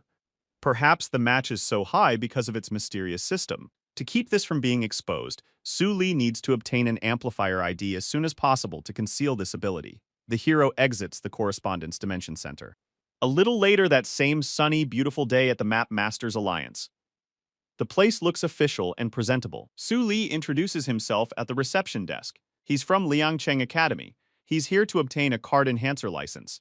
A worker in a classic suit is responsible for paying the 30,000 yuan fee. After this, he must proceed to the registration hall for certification. Once inside, a girl emerges. She greets him. It's Jiang's classmate they've met again. The two waved at each other. She says she's finished and needs to move on. Jiang Mingyue is definitely a card enhancer. Did she register? A guy in front of the amplifier certification office. To obtain an amplifier license, you must pass a random amplification test in 3 different rooms. Each room contains 1 power-up card and 99 material cards, including 3 or 4 possible power-up options. Grades are categorized as passing, normal, and excellent. Only by passing all 3 enhancements can you obtain the enhancer profession. Su Li's amplifier waits for a while, fully prepared. Safety precautions are posted at the entrance. It'll be hard to get a professional license just by luck 3 times in a row. Only a true powerhouse can pass. The Liangcheng Academy student is inspired. He definitely won't fail with the system. Registration begins. A determined young man opens the door and walks inside. He stands in the center of the room in front of a semicircular table. A multitude of cards float above. Su Li reaches out to take the card that is in front of him. This is a young man from Osiris. He's a character type. He's a first-rank bronze. His description says he dreams of becoming a master of combat aura. Well, the hero puts his index finger to his head and calls up the amplification system. An interface appears with several options. The first is to kill the monster in the western part of the forest and bathe in its blood, which will make the fighter stronger. The second is to fuse with a stainless steel longsword. There are also fusions with the strong wind wolf and the traveler. The first option requires entering the map's inner world, which would be inconvenient. To blend in, Su Li will give him a longsword. The student raises the cards in front of him, and a brightly glowing energy portal appears in front of him. "Youth from Osiris, strengthen!" Su Li proclaims loudly. A sharp sword of stainless steel appears in the air and flies through the air toward its intended target. A bright pink portal appears in the sky in another world. A forested area is visible beneath it. The map's world evolves. While hunting in the forest, a young man discovered a beautiful longsword made of stainless steel embedded in an ancient tree. His combat ability significantly increased, and he decided to venture deeper into the forest. While hunting, the young man encountered a monster from the western forest, and after defeating it, bathed in its blood. Spurring him on to a breakthrough, the map had been successfully enhanced. Su Li had effectively completed the first step. It seems he lacks the experience to be a card booster. Once he completes his initial registration, he'll need to move on to the next platform. The guy enthusiastically decides that he must tirelessly become stronger in order to fully unlock his potential. He enters a second room where a multitude of maps floats across the ceiling with a starry sky in the background. Sometime later, in the Card Masters Alliance office, a man in glasses is sitting at the desk. In front of him is a candidate's application form, listing Jiang Minyue's full name, age 18, academic year, height, and blood type. All three of her enhanced scores are also displayed. The grades are excellent, excellent, excellent. All maps have been improved in the best possible way. Registration process is excellent. As expected of the genius of the Jiang Family Corporation, with students like Jiang Mingyue, Liangcheng Academy can easily compete with other academies. A worker appears at the entrance to the office of the esteemed card master, Yan Mo. She has brought the results of a new candidate's test. Please let him conduct the evaluation. There are too many of them today, the director replies with a tired expression. But he still takes the documents. Suddenly, he adjusts his glasses. Yan Mo can't believe her eyes. What the hell is this? A fourth-tier bronze? Fusion with two first-tier bronze cards boosted it to that level? The employee explains that the candidate is in the first room. He used a long stainless steel sword to enhance the youth from Osiris. The director, shocked, covers his mouth with his hand. And both other tests are excellent? Has a genius enhancer comparable to Jiang Minyue appeared in Liangcheng? The man turns to Su Li's form. Is this him? He's 178. And the school year is the end of his first year. Later that day, Liangcheng Academy, a beautiful sunny day. Rainbow rays fall on the buildings. Su Li walks along the tiled path. Suddenly, he puts his hand in his pocket. It looks like a notification has arrived on his phone. A message from the Map Masters Alliance is on the screen. His final rating is excellent, excellent, excellent. Registration is complete. The Map Masters Alliance can officially publish his registration rating, or he can hide it. The guy smiles. He has no intention of joining any forces yet, so there's no point in making it public, so he chooses TD for concealment. Be that as it may, the Academy itself is directly under the Alliance's control, and Master Yan Mo is one of their examiners. He'll let Su Li thin out the mess. Suddenly, at that moment, an angry girl appears from behind, calling out to the student, Su Li. "Bye, Moxu." The guy nervously twirls his finger at his temple. What an unexpected meeting. She'd done the guy a favor, so how did he respond? The guy was a little confused.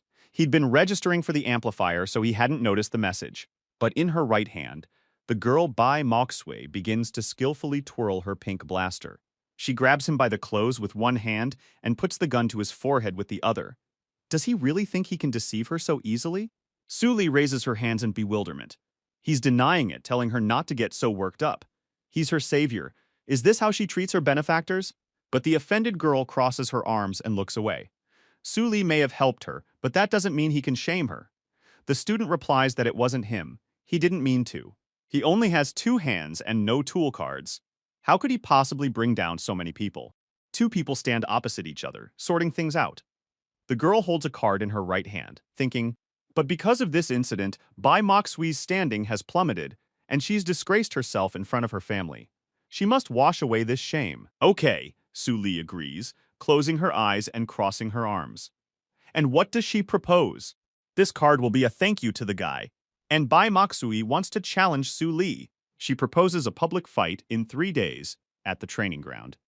If he loses, he'll have to apologize to her for his miscalculation last time. Su Li hides the new card behind her jacket.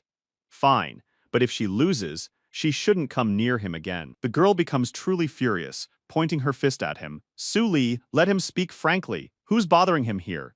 The guy runs away from her at full speed. Current post. How should we judge classmate Su Li for asking for money from rescued people? A lively discussion ensues. One student even wrote that Su Li intentionally took photos of people in idiotic positions. Later, at the high-end Sai International Apartments. This is Su Li's new home. The young cardmaster lies on the carpeted floor, contemplating. He really is at fault. He should have let her down to the willow branches, so as not to see Baimaksua's true face. He just smiles confidently, lying on his back with his hands behind his head. She's thinking about regaining her dignity through revenge, and his fingers are already itching. Bai Maksu ranks 2nd in spiritual power in the academy, and she's also the princess of the Beast Tamer clan. Her strength is at a high level, and she'll be a worthy opponent to test Su Li's newfound strength. There are already about 10 magic cards in front of him. His current strength already surpasses Zhou Qing's. He looks at one of his new cards. It's Divine Mental Recovery, Magic Type, 3rd rank Bronze. And this card was given to him by the frail, wealthy princess Bai Maksue. I never expected to see the celebrated divine restoration of the psyche. Both cards are used by official Academy boosters and can be obtained as rewards in the Academy building. These are all the types he needs to improve his mobility and healing weaknesses. He also has a dagger for Su Miao Hao and an umbrella for Grandis, plus the purchased magic cards, Ice Shield, Earth Wall, and Freezing Rain. They're essential for strengthening his 3 main cards. Bai Maksu will be surprised, and the boy is thrilled. Su Li picks up one of his cards and calls the system. An interface appears above him. The first option is to merge with the Viper's Kiss dagger, which will grant its owner new power. The card master chooses this. If the fusion were carried out directly, Su Miao Hao would receive the dagger under strange circumstances. It would also return less spiritual power. So the boy chooses to go into the world of the map. He deftly tosses his card into the air. The map world appears, featuring familiar terrain. Buildings stand among the growing trees. Su Li stands tall in the center of the carpet in his room. Bright magical vortices and transport zones gather around him. So, the strengthening of Su Miao Hao's Shadow Thorn is carried out. It is written in the Strengthening Program interface. A spacious training ground, Su Miao Han's world. A girl trains on a wooden platform. She swings her left leg high and smashes the installation into pieces, leaving only a strong gust of wind in her wake. It's clear the girl knows her stuff, but she's not about to stop, and she's also training her spirit. Cardmaster Su Li appears from behind. He notices how hard Su Miao-han works. He doesn't know why, but he feels as if every time he looks at her, they are destined to be connected. Someone cheers her on. Great job. The girl catches her breath and wipes her face. Teacher Leng Yu approaches her. The woman is holding a tray with a glass of water on it. She seems pleased with her student's progress. If Su Miao-han can condense the core of her abilities, she will certainly shine on the exam. The girl takes a glass of water and, embarrassed, closes her eyes at this speech. She admits that she's not trying to improve herself for the sake of popularity. Suddenly, she opens her large eyes and looks away. It seems she heard something strange. But her map master, Su Li, manages to hide behind the wall. He catches his breath. He almost got caught. Assassins have a heightened sense of smell. A young man is walking through a beautiful city on a sunny day. His Su Miao-han has become such a slender beauty. If he personally gives her the Viper's Kiss, she might mistake him for an admirer and then reject him altogether. He stops and looks at the low, well-kept house where she lives. It's the girls' dormitory at the Academy of Abilities. A couple of happy girls walk past him. Then, moving a little to the side, they both glanced at him suspiciously. The guy was indeed up to something, but he had no intention of sneaking into the women's bedroom himself. The dagger is festively wrapped with a beautiful red bow on top. He hands this gift to his assistant, the little fox.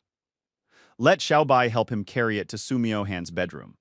His intuition tells him that when he leaves this world, the Viper's kiss will also disappear, and it will remain here forever, becoming a part of this world. The little fox jumps onto the balcony, holding the surprise in his mouth. And this is the only way to fuse cards that only Suli can do. He's delighted, and colorful whirlwinds of light appear around him. Inside the box is a piece of paper with text. It's a congratulatory message for Sumio Han. It's wonderful to see her grow to this point. She's now transformed all her hardships and suffering into food. This blade is called the Viper's Kiss, and this is a gift for her. The giver will eagerly await her journey with this new weapon into an even further future. The girl sits at the table in her pleasant room and reads all this. How well written. She wonders who this sender really is. Teacher Leng Yue said that some hidden masters are willing to support young geniuses. Sumi Haon guesses that perhaps he noticed her when he saw her shy state. She opens the box and takes out a blade. It's perfect for the girl. The skilled warrior begins to skillfully spin it in her hand. She wants to continue to grow stronger. And then in the future, she will be able to repay him for this kindness. The blade glows brightly with a yellow glint. The map's world evolves. After receiving the Viper's Kiss, Sumio Han became stronger, successfully condensing her ability core and advancing to the second stage. More people began to gather around her. She became a key figure in the school. The card was successfully upgraded, reaching level 8, Bronze. And a new skill, Shadowgate, was added. The master watches her progress in amazement. She's improved from rank 5 Bronze to rank 8, a full 3 notches. Su Myohan now possesses perfect skills and can rightfully be called an outstanding assassin. Su Li sits cross-legged on the carpet at home. He holds a map in front of him. He promises himself he'll never give it up. The girl's enhanced card begins to glow with a green aura. Now she is truly valuable and beautiful. She begins to bestow spiritual power upon her master, saturating him with energy, nurturing him, 26%, 27. And finally, 31% is reached. Su Li feels a surge of new strength within herself. He's broken through to the 4th rank of Bronze in one fell swoop. What luck! The hero is happy. But he's barely reaching the top of the academy. The student sits cross-legged on the floor, concentrating and gathering his strength. There's still a day and a half until the battle begins.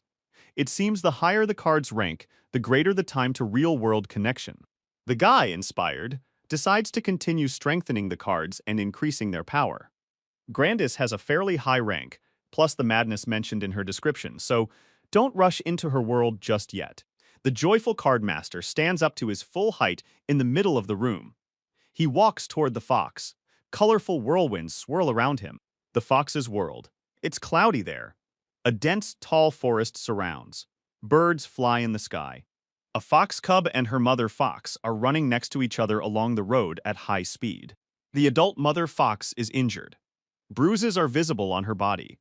The fox cub looks at her sadly. They are being chased by a huge, spotted, bloodthirsty beast with sharp fangs and claws. With his deft hand, he makes a blow like a wind blade that cuts through any obstacle. The fox exchanges glances. This is a very dangerous enemy, and he can catch them. A lightning blade of wind strikes a small fleeing family of foxes. The mother tries to shield her cub. The adult fox screams loudly as the fatal blow hits her directly, sending blood flying. The fox speaks, but her mother only nods weakly in response. She now lies in her own blood and cannot rise. The ferocious enemy beast screams. It sticks out its long tongue and opens its mouth with sharp fangs.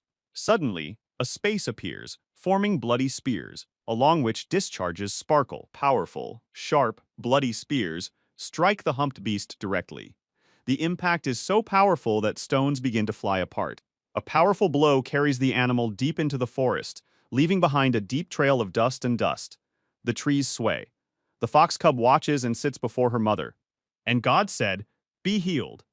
The master's hand is raised, and above it is a card from which bright yellow rays emanate. It was as if a heavenly yellow healing light fell on the body of an adult fox, enveloping it in its life force. Qiu Xiaobai was delighted. A pleasant, warm aura appeared around her. In front of her is Su Li, a card that restores strength is flying back at him. To his left is the vampire Grandis, who delivered the blow, and to his right is a motorcycle. With a map in his hand, the guy looks sincerely and apologizes for being late. Xiaobai is absolutely delighted to see her good friend. Kyun Kyun, she greets him. Small yellow plus signs float and glow around the fox. Q. She jumps joyfully on the guy's chest. Ah! Su Li is also happy to see her cheerful and healthy. It had been a while since they'd seen each other, and it seemed she'd missed him too. Little Fox looked at him with her sincere eyes. She closes her eyes and simply becomes quiet, warming herself spiritually next to him. It's a very warm meeting. The boy sat her down on the ground. She still had her eyes closed, sitting focused and peacefully. A yellow glow surrounded her. Su Li was amazed. Could it be that her talent was awakening? The Fox Mother's level is at bronze rank, so the healing effect of the Holy Light technique should be strong. At that moment, a loud roar is heard again from behind the trees in the forest. All the friends look in that direction. The bloodthirsty, enormous beast remains alive. He's even more enraged and is shaking off tree branches and leaves. The evil spirit's power reaches the highest rank of bronze. The card master looks ahead and considers his next move.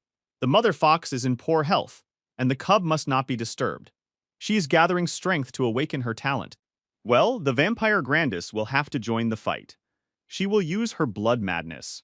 But first, Su Li unleashes his new cards. He unleashes an icy rain. The mighty beast shielded himself from the blast with his hand, but continued to stand. Such cold proved no threat to him. He roars ferociously and unleashes several of his signature light green wind blades. The guy plays his second card, Earthen Wall. He calls for it to rise. The blades of wind collide directly with these walls. Then the monster itself begins to run forward, shattering them into pieces. The beast completely shatters all the walls erected by the master. It rushes towards Su Li at incredible speed, its eyes glowing bright red. Then Grandis steps in with her spear. She finds herself between her master and her opponent. Mouth wide open, claws sharp. A beast in chains attacks the vampire. Grandis catches himself. It seems this beast is truly very strong and agile. He strikes with his powerful hand, causing Grandis to jump to the side, leaping high into the air. Now he uses his signature move, merging blades of wind that glow with a bright green light. Well, the hero immediately summons an ice shield by putting his hand forward. In this way, he created a barrier between his assistant and this evil mutant. But the enemy's blows are so powerful that they destroy the ice shield as well. Then the heroine gathers her strength and invokes blood control. She rises high above the ground, and blood-red wings appear on her sides. The enemy stands on the ground and looks down at her. With all her gathered strength, she directs a multitude of bloody spears at the beast. A clash of bloody spears and wind blades between the two enemies ensues. Su Li observes the scene. Activating the power of blood madness, Grandis fights the evil one on equal terms. Looks like I'll have to take a risk. At that moment, the guy takes out the spirit recovery card he was given. A vampire attacks her enemy from above. All around her are red spears in the white light. But the nimble evil spirit grips Grandis's spear tightly in his jaws. He is very strong. Then he uses his sharp wind blades to cut the vampire's arm, which she fails to dodge in time. She screams loudly in pain. Zlobaka didn't just wound her, he cut off her entire arm. The wounded Grandis now falls headfirst from the sky to the ground. The cardmaster calls out to her. Su Li manages to run up just in time and catch the character in her arms. She writhes in pain. The hero draws another card. He summons Sumyohan, Shadow Leap. What? A shadow leap? What are you talking about? Zlobaka simply stands before the master, perplexed. Suddenly, out of nowhere, a deep black cut appears right across the beast's chest. It howls loudly in pain. The blade's mark leads to Sumyohan. She has performed her signature kill from the shadows. Zlobaka howls loudly, and thick black blood oozes from his wound. Meanwhile, the girl lands with her new dagger, the Viper's Kiss, which infects its victim with venom. The blood flow activates. Grandis manages to restore her arm. Now everything is as before. Only her clothes remain torn. Still in her master's arms, the vampire summons bloody spears. Blood. Blood. They're aimed at the attack. The spears crash down on the evil one with their power and finish him off. This time, he doesn't have time to respond. The defeated enemy falls to his knees before these three opponents from other worlds. Now it's all over. Su Li looks sullenly at her opponent, and the vampire struggles to come to her senses. This difficult battle cost the master many cards. He's gathering them back, if not for his high compatibility with Grandis and Sumiohan, as well as his spirit restoration, he would have exhausted all his strength mid-battle. This is just a subordinate of the Tyrant Mantis, and it's already been so difficult. This must be taken into account. Suddenly, Su Li looks into the distance, puzzled. What is this? A glowing sphere with powerful beams forms around the body of a slain enemy. Damn, it's about to self-destruct. The heroes try to jump away in time. Strong gusts of wind form around them. Such a powerful explosion can be heard and seen throughout the entire forest. It's like a fire, instantly destroying everything nearby. Su Li and the Fox family managed to escape the explosion, but the shockwave caught up with them. Now the boy is on his knees, surrounded by thick smoke. The smoke that comes out is quite unpleasant, and the hero covers his nose with his hand to avoid breathing it. But what's going on? The adult mother fox is lying on the ground and won't get up. What happened to her? The master desperately takes out his Holy Light card. Damn it. He doesn't have enough spiritual power to use Holy Light. Spirit restoration can only be used once per day. The hero can only hope that she can hold out. But suddenly the fox stops him with a paw. It's poison. That's it. Green drool comes out of her mouth. The understanding adult fox stops him. Did the fox mother know what fate awaited her? Su Li wonders. Yes, she nods approvingly, examining her cub one last time. The white cub doesn't react. She sits with her eyes closed, gathering strength. The weakened mother fox licks her. A poisoned mother fox grabs her little fox with a warm yellow aura by the scruff of the neck. Mother fox brings her to Su Li. She is shaking all over and her whole body feels unwell. The saddened boy looks at her with understanding. He tells her not to worry. Su Li will definitely take care of the little fox. A very touching moment ensues between them. Green drool still drips from the mother fox's mouth, but tears well up in her eyes. The boy is kneeling, wiping his face and looking at his glowing character. Mother fox is lying on the ground and no longer moving. Su Li made a mound at the burial site and placed the tombstone on it. The sun was already setting, about to disappear behind the clouds. At sunset, this is how Su Li and his fox saw off their mother fox. The hero strokes the fox's head and tells her to be strong. He says her mother will always watch over her from another world. The fox understandably closes her eyes and sheds a tear. By this point, she's already gathered her strength. But what's suddenly happening? The hero doesn't understand bright. Powerful yellow rays begin to emanate from the little animal's head. Then they completely surround the fox. She remains sitting, and a larger silhouette appears from behind. At this moment, the baby suddenly grows in size. She becomes more mature and graceful. Is this really the power of awakening? The hero stares at her, his mouth open in amazement. The graceful fox grows enormous, twice as large as Su Li himself. It grew right before his eyes. Now she opens her eyes, but her gaze has become completely different. The fox thanks her human friend. The hero looks up at her in delight and can't believe it. Can she really speak? The furry character announces that she's unlocked part of her gene chain, specifically for telepathy. She holds her paw to her chest. She sat up on her hind legs and let out a loud cry. The awakened fox appeared in all her glory before the cardmaster. She turns around and says she wants to become stronger. Yes, just like Su Li himself, his friend agrees. If his abilities were strong and refined enough, and if he had the detoxification card, he would be able to protect them much better. However, they will be unable to take revenge on the tyrant praying mantis. Now they both stand before the grave and watch the sunset. The man introduces himself in a friendly manner. His name is Su Li. But the awakened and empowered fox, slightly saddened, lowers her head. She has no name. Then the friend will call her Xiaobai. He addresses her in a friendly manner and is glad to make the acquaintance. She agrees. Okay, from now on, her name is Su Xiaobai. The hero places his hand on her nose. At this moment, Multicolored magical power vortices appear around him. The furry beast asks if he's leaving her again. The man urges Su Xiaobai to become stronger. He'll be back as soon as he's needed. The hero waves goodbye. After Su Li's disappearance, Su Xiaobai began wandering the dangerous forest alone, defeating vicious beasts in the Fox clan's occupied territory. She is very resilient. But while barely surviving, she constantly grows stronger. The card has been successfully enhanced. One-tailed celestial fox Su Xiaobai. She is ranked Bronze 7. The master stares at the card in amazement. It has jumped 4 ranks and awakened 2 new skills. And even its name has changed, from White Fox to Sky Fox. This card has significant potential for growth. Su Xiaobai, having given her her true name, Su Li bears responsibility for her. He looks at the map with love and care. The card begins to emit bright magical swirls around its owner, who stands on the floor. He counts 34. 35 points of spiritual power. The card strengthens it. Su Li closed his eyes and concentrated. 38%. The guy is absolutely delighted. Now he'll give Bai Moxui such a surprise. Suddenly, the phone beeped. A notification had arrived. The hero turned around. Who could it be? Another unknown number. Fight at 9 o'clock. It's that same Bai Moxui.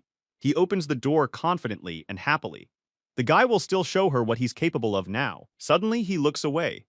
It seems someone else is present here besides him. It's the girl Bai Moxui. She also looks at him with a stunned expression, her big green eyes. It so happened that they both opened the doors to their apartments at the same time, and now they're exchanging glances. They both scream in horror, their mouths wide open, across the house. They can't believe it and point their fingers at each other. They both can't understand why they live next door to each other. What a coincidence! Their terrifying screams can be heard even outside. Sometime later. A spacious training ground for the cardmasters. A large crowd of spectators had gathered on the second floor. They've arrived. The students saw 2 opponents, for whom the entire playground was already waiting. A couple of cardmasters are perplexed. So much attention. An unexpectedly large crowd has gathered. One of the academy students happily meets and greets Su Li. His name is Wang Xiyu, and he's very grateful to Su Li for saving him from the Blood Clan's contaminated land. He hopes the boy doesn't hold a grudge against Moxu. The hero begins to remember. This guy, too, seemed to have been hung by a willow. Yes, Wang Xiyu admits that among all the others captured by the royal willow, he was the one who was injured the most, thanks to Su Li. The guy smirks and says Mo Shui is making a mistake, but the girl grits her teeth and tells Xiyu to stay out of her business. Su Li reassuringly replies that they are just having a friendly duel with their cards, so there is no need to worry too much. Wang Xiyu shifts his gaze suspiciously. Friendly? A dark pink space of indignation seems to appear behind it. Well, of course, this guy pats Su Li's shoulder with his hand and says that he hopes this master doesn't die in a second. The hero looks around, puzzled. What does he mean by this? The opponents got ready and stood opposite each other on either side of the training ground. A determined Bai Moxui tells Su Li to get started. Both of them already have their cards ready. The young cardmaster already has a certain amount of experience and impressive powers, so he's confident. He holds the card of the Vampire Grandis in one hand and his Shadow Thorn behind his back in the other. He smiles and says that he will start first then. Grandis. The insidious vampire appears on the platform, surrounded by a multitude of bloody spears, her arms crossed over her chest. But both the cardmaster and his character shudder. What's happening? The floor beneath them is rising, forming a raised surface. The enemy finds himself standing on top of a large tree stump, surrounded by numerous leafy branches. The roots and branches point straight towards Su Li and Grandis. The boy realizes this is a map of the territory, the forest of animals. He's wary. What should he expect now? The tree suddenly grows to an enormous height, and a dense, impenetrable forest forms around it. Energy vortices rush between the trees. But that's just the beginning. Now Mo Shui summons his deadly beasts of the forest, eagle, tiger, snake, and they all attack at once. The guy quickly uses 3 of his cards in response. Su Xiaobai, Ice Shield, Freezing Rain Defense. The area is becoming dangerous. It feels like predators are already somewhere nearby. But Su Li also summons a territory. Shadowgate, Thick black smoke emanates from it, obscuring the enemy's vision. The tiger and the snake have lost their bearings together. They don't know where they are, because the fog has completely surrounded them. But Bai only chuckles in response. "It's just black fog," she replies cheerfully. Grandis appears suddenly from the mist with a bloody spear, ready to strike. Meanwhile, the opponent has another special card in reserve, especially suitable for such a situation: night vision. All three animals gain the ability to see even in the pitch-black fog. Their eyes turn green. A huge white snake with sharp fangs appears before Grandis. A sorceress controls it from above. She completely embraces the vampire's body so that Grandis is now in her captivity. But a deep cut appears on the snake's body, from which blood begins to flow. The resourceful Grandis activated Blood Frenzy. She unleashed a series of snake-like attacks on the enemy. The predator screams loudly in pain from its injuries. The vampire is quite strong after all, and the snake dared to come so close to her. Grandis concentrates his forces to deliver crushing blows. Blood, blood. The mistress is furious at this outcome. She curses and calls Grandis a damned vampire. The assembled spectators are very interested in the duel. They can hear the fight. It seems intense, but they can't see a thing. But one of the academy students smiles and takes out his card. He says not to panic. He throws the card straight towards the training ground and activates the translucency. Another guy is amazed by such a cool map. Damn, everyone can see that Su Li is in danger now. Spiritual power warning. Su Li's pet fox is perched on his shoulder. She seems to have noticed something unusual and looks at it with a surprised look. An eagle is flying above them. They need to act decisively and quickly before it attacks first. Su Xiaobao activates his tail and thrust skill. Sharp, brightly glowing yellow needles hit the bird directly, causing it to scream loudly in pain. A contented Xiaobai is once again lying in her master's arms. Excellent work. He is very pleased with her. But deep in the dense vegetation, a new danger lurks. A rustling sound is heard there. A huge and angry tiger jumps out of the bushes, ready to tear apart the sweet Su Li and her fox cub. At this moment, the card master snaps his fingers, as if he had already expected this. Suddenly, Su Miaohan jumps out in front of the tiger and cuts it with her poisonous dagger. The terrible tiger is defeated. He lies in the clearing, wounded, and does not rise, his eyes closed. In the end, the falcon was also defeated. Su Xiaobao managed to reach it with her needles. The third predator, a huge white snake, was also defeated by the bloody spear of the vampire Grandis. But Bai Moxui only grins slyly for some reason. She tells Su Li not to rejoice prematurely. A forest of hundreds of beasts resist despair. She raises her hand and summons a multitude of powerful, bright whirlwinds with gusts of wind. Resist despair. Su Li stands with the fox on the grass and can't believe it. Whirlwinds surround the tiger, creating a powerful aura that lifts him up. Then the same thing happens to both the snake and the eagle. Rebirth plus a rank increase. Xiaobai. The little beast jumps off his shoulder and goes to meet him to resist. It's her turn. Su Xiaobai undergoes a transformation.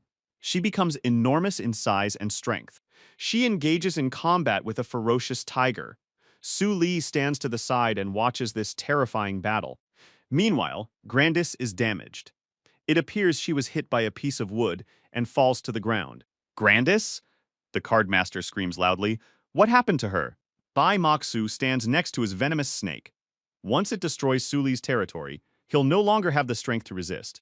She commands her falcon to disperse the black fog, while she herself is on a hill between branches with leaves. But the guy knows. Unfortunately for her, it's not a map of the territory, but Su Miaohan's skill. Next, he pulls out his new special umbrella card and points it at Grandis. Let her catch it. The character deftly grabs the umbrella there. The force of their contact is palpable. It suits her perfectly. The vampire embraces the object and feeds. A rain of blood appears around her. Another trick. Bai Moxui looks down on all this.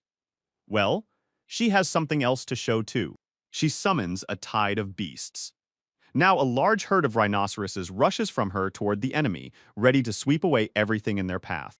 They are very strong animals, and they run in a coordinated manner at high speed. The vampire has recovered. She's cheerful and smiling again.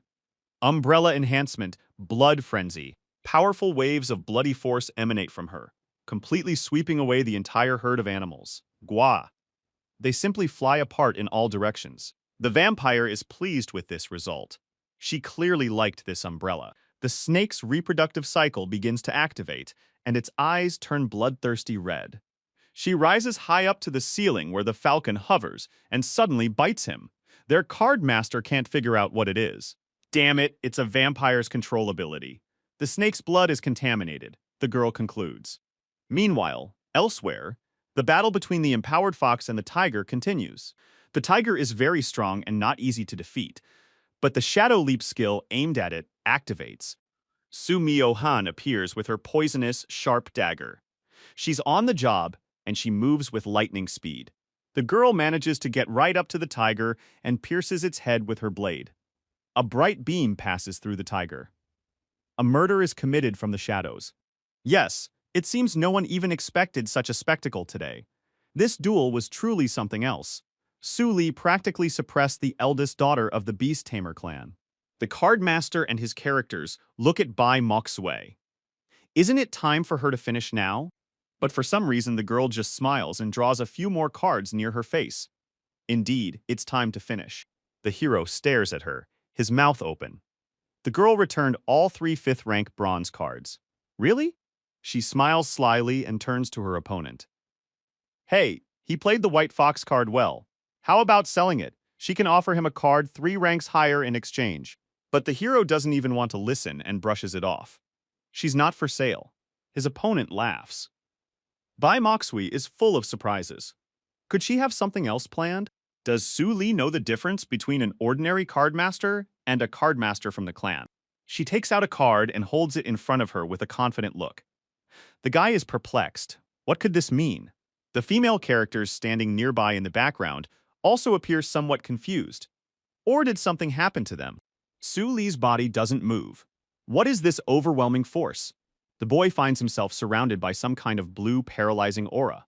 The most significant difference between them is the divine map. The warrior girl proudly reports. Clans gather a large number of map masters and buff masters to create prototypes of legendary cards. After such cards are born, a special process of strengthening them from weak to strong begins. For now, the clan follows this process of consistent strengthening. The cards will gradually acquire the traits and abilities of legendary cards, and her clan's divine card is the final form of the legendary card, God of White Tigers. Divine map? Su Li says, with annoyance and gritting her teeth. What a surprise! Wang Shiyu, bowing his head and crossing his arms, comments that the outcome is predetermined. Su Li will be crushed by the level of that card. In his opinion, even Jiang Mingyue won't prove a worthy opponent for Bai Moksui. What a gift! How can it be that an ordinary cardmaster like Su Li can't stand up to her? The spectators discuss the fight among themselves. On the polluted land of the Blood Tap, she simply had an accident because her strength grows day by day. She sits astride the head of a giant tiger. Now he senses the gulf between them. How about this? Let him give her the fox. After all, Bai Moksui is clearly a better match for her than this guy. The guy bowed his head dejectedly. Was he more suitable for her? Everything around him seemed to fade.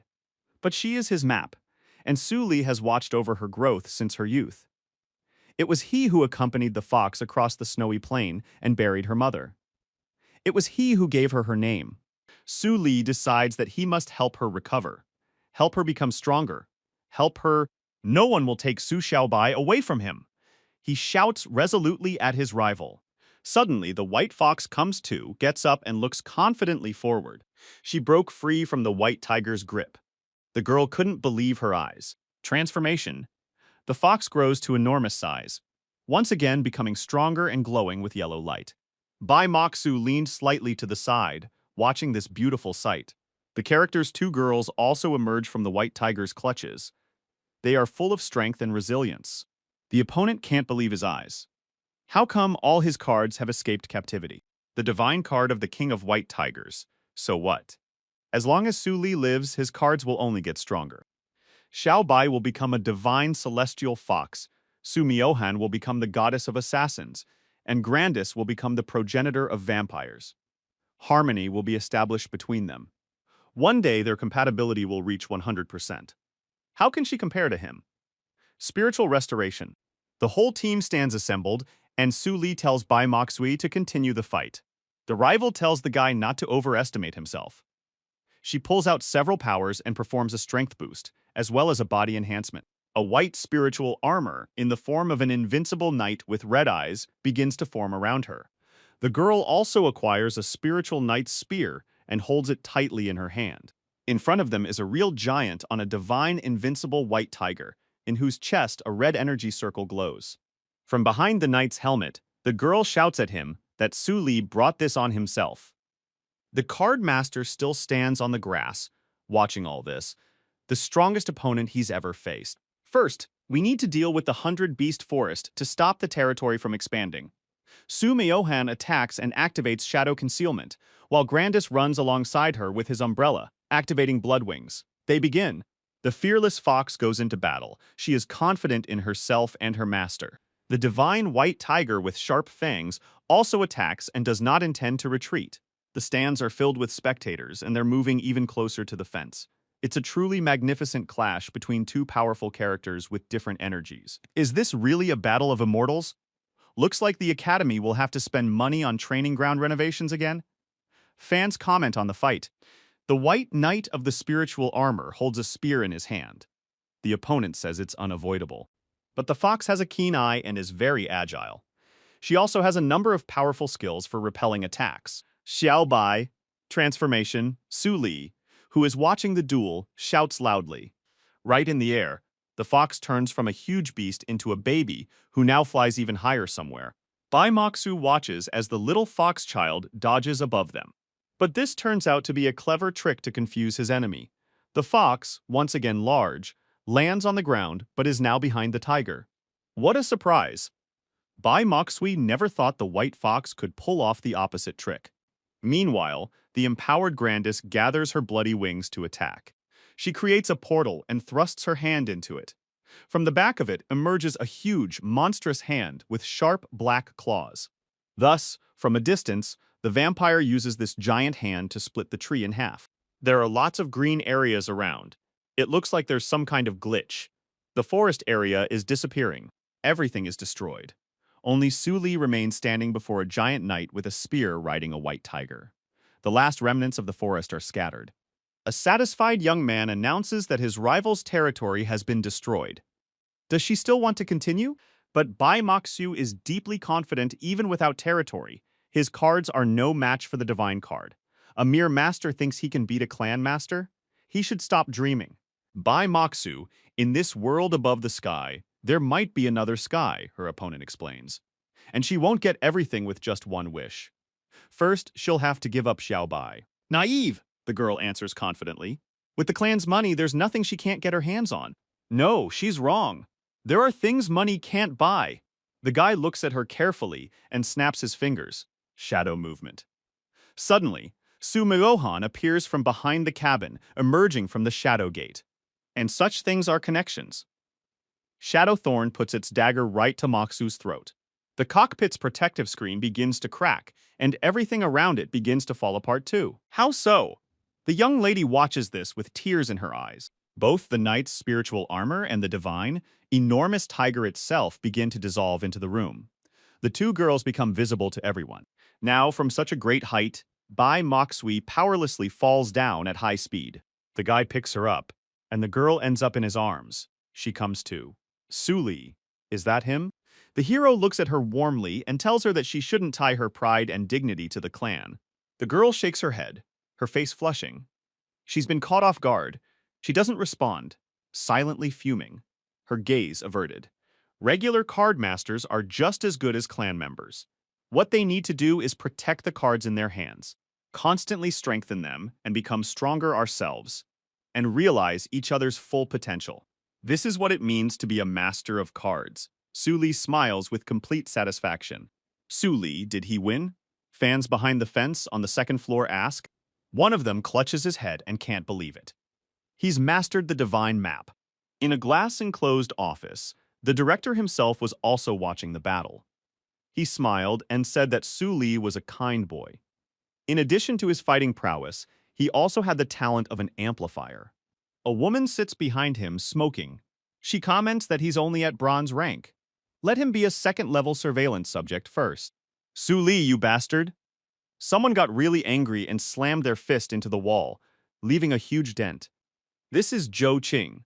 He doesn't understand how this card master managed to defeat the princess of the Beast Tamer clan, and he called him mediocre. He has a furious gaze, full of anger and rage. If it weren't for the black fog, everything would be his. A young man appears nearby and hears the indignation. He asks if Zhou Qing is in a hurry. After all, Su Li is just a bug. He'll just appear and disappear without making much of a splash. This guy stands half in the shadows, speaking with a sly look. With Zhou Qing's abilities, surpassing Su Li would be simply impossible. Zhou Qing turns around and asks what Wang Xiyu means by this. He smirked and clapped him on the shoulder. He wanted to say that Zhou Qing was an interesting person. That's why he wants to give him a chance. He turns his sly gaze on the guy, planning something. He takes out a card and says it will now belong to Zhou Qing, and in exchange he wants the assassin and vampire Su Li. The guy looks at him in confusion. Is this a stray card? Where did he get the forbidden one? Wang smiles and replies that all philanthropists have dark powers, that they're not averse to getting their hands dirty, and it's no big deal. If he works for him, Xiyu won't offend him. He sees the master's doubts and indecision and asks why he hesitates. Doesn't he really want to settle the score with that murderous girl and get his black mist back? A friend slips him an unusual card. He needs to act to achieve his goal. Sometime later, Liangcheng Academy, people are walking along the paths. The weather is fine and sunny. Two beautiful students exchange glances. They whisper that they see Su Li himself. Indeed, by defeating Bai Moxwei, he has gained popularity in the academy, and this is irritating. Another guy approaches him and blocks his path with his arms outstretched. He apologizes to Su Li for disturbing him. A friendly student asks permission to introduce himself.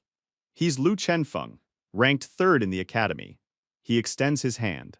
If Su Li remembers correctly, he also hung him up back then along with the others. What does he want? The guy gives Su Li a friendly hug and says he's his savior. He's been wanting to invite him over for a long time to eat and be friends, and today's a perfect opportunity after all. He defeated Bai Moxwei. Huh? What is he talking about? A little later, they find themselves in a restaurant filled with the aromas of delicious food. There are many other people around.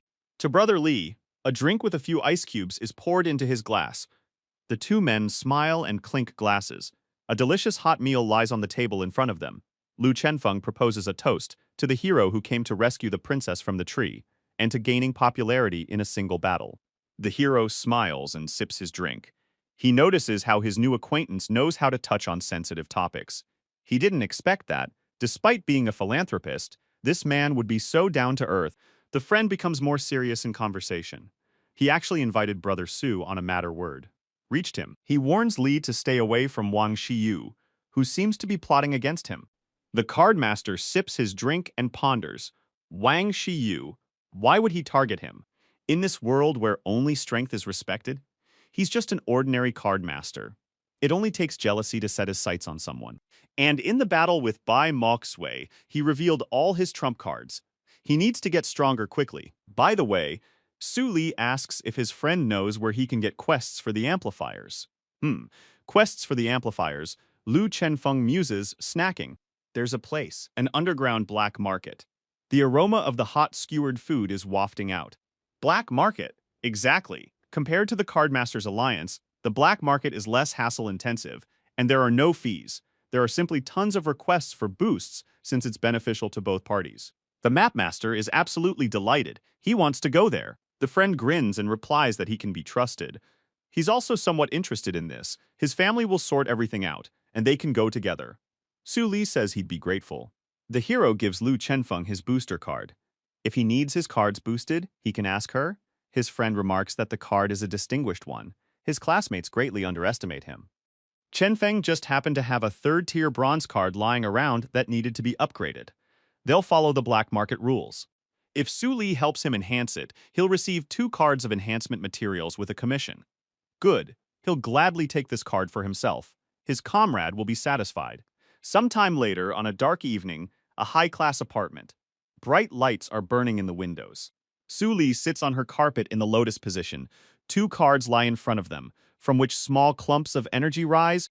He'd already finished strengthening Liu Chenfeng's animal card, and he didn't even have to spend any materials in the card world. He'd fed the remaining two magic cards into restoring spiritual energy. Then he enhanced it to rank 4. The effect was a 20% increase in spiritual power. However, due to the hero's low affinity with it, the feedback was too low. This kind of reinforcement won't be enough. We'll have to continue to fear Wang Xiyu, Su Li concludes. He looks at the program and chooses an option to strengthen the vampire's card. Find yourself and gain resistance to the sun. Grandis is one of his main battle cards. A portal to her world appears before him. The cardmaster decides to strengthen it this time. He's determined. It's time to finally do it. Vampire Grandis's card is in the process of being enhanced. A dark, deep, gloomy night. The sky seems to be covered in blood. A large, ominous castle stands on the edge of a hill. Bats fly against the full moon. Pale plant silhouettes flank the landscape. The hero ponders. According to the system's data, the villain who harmed Grandis is Baron Carlos. Following common sense, the power-up difficulty doesn't greatly exceed the strength of his cards. But all vampires with a title are nobles with powerful bloodlines and live very differently from ordinary vampires. Su Miyohan, Su Xiaobai. Strengthening Grandis requires careful consideration. They run cautiously along the empty road toward the gloomy castle. Numerous tombstones surround them on either side. They decide to be cautious during their reconnaissance and avoid head-on confrontations. Suddenly, an animal with hooves runs across the ground somewhere. It's a deer with large, sharp antlers. A bloodthirsty, half-naked vampire with red eyes is chasing it. Su Li lurks behind, watching. The vampire screams loudly, sticking out his tongue and opening his mouth wide with sharp fangs. This is a lesser vampire who was unable to retain his human form, concludes the hero Su Li. Su Miyohan attacks him from the shadows, delivering slashing blows. The lesser vampire screams loudly in confusion. Damned human! How dare she set foot on the Black Forest? The creature is furious. He kneels before Mahohan. Lord Carlos will make this girl pay. But the girl immediately puts her poisoned dagger to his neck. The vampire moves away. She forces him to tell her everything about this castle. How many vampires are there? What region is Baron Carlos in? Su Li has a long-distance connection with his character, the girl. He speaks through her. And through her, Su Li can see everything that happens through his blue eye. But the vampire replies he won't say anything. Lord Carlos will kill him, and his death will be cruel. The girl skillfully draws a blade across his neck, from which energy emanates. Baron Carlos has left for a family vampire feast and should be back very soon. He'd better leave this place soon, or he'll die a very terrible death. Who else is in the castle? The sexy warrior girl continues her interrogation. The guard vampires and the captain of the guard, Mr. Abbott. He is Baron Carlos's most powerful subordinate. Su Miyohan asks if he knows anything about Grandis. Grandis, that well-groomed girl? The shadowy thorn is all ears. Does she know something?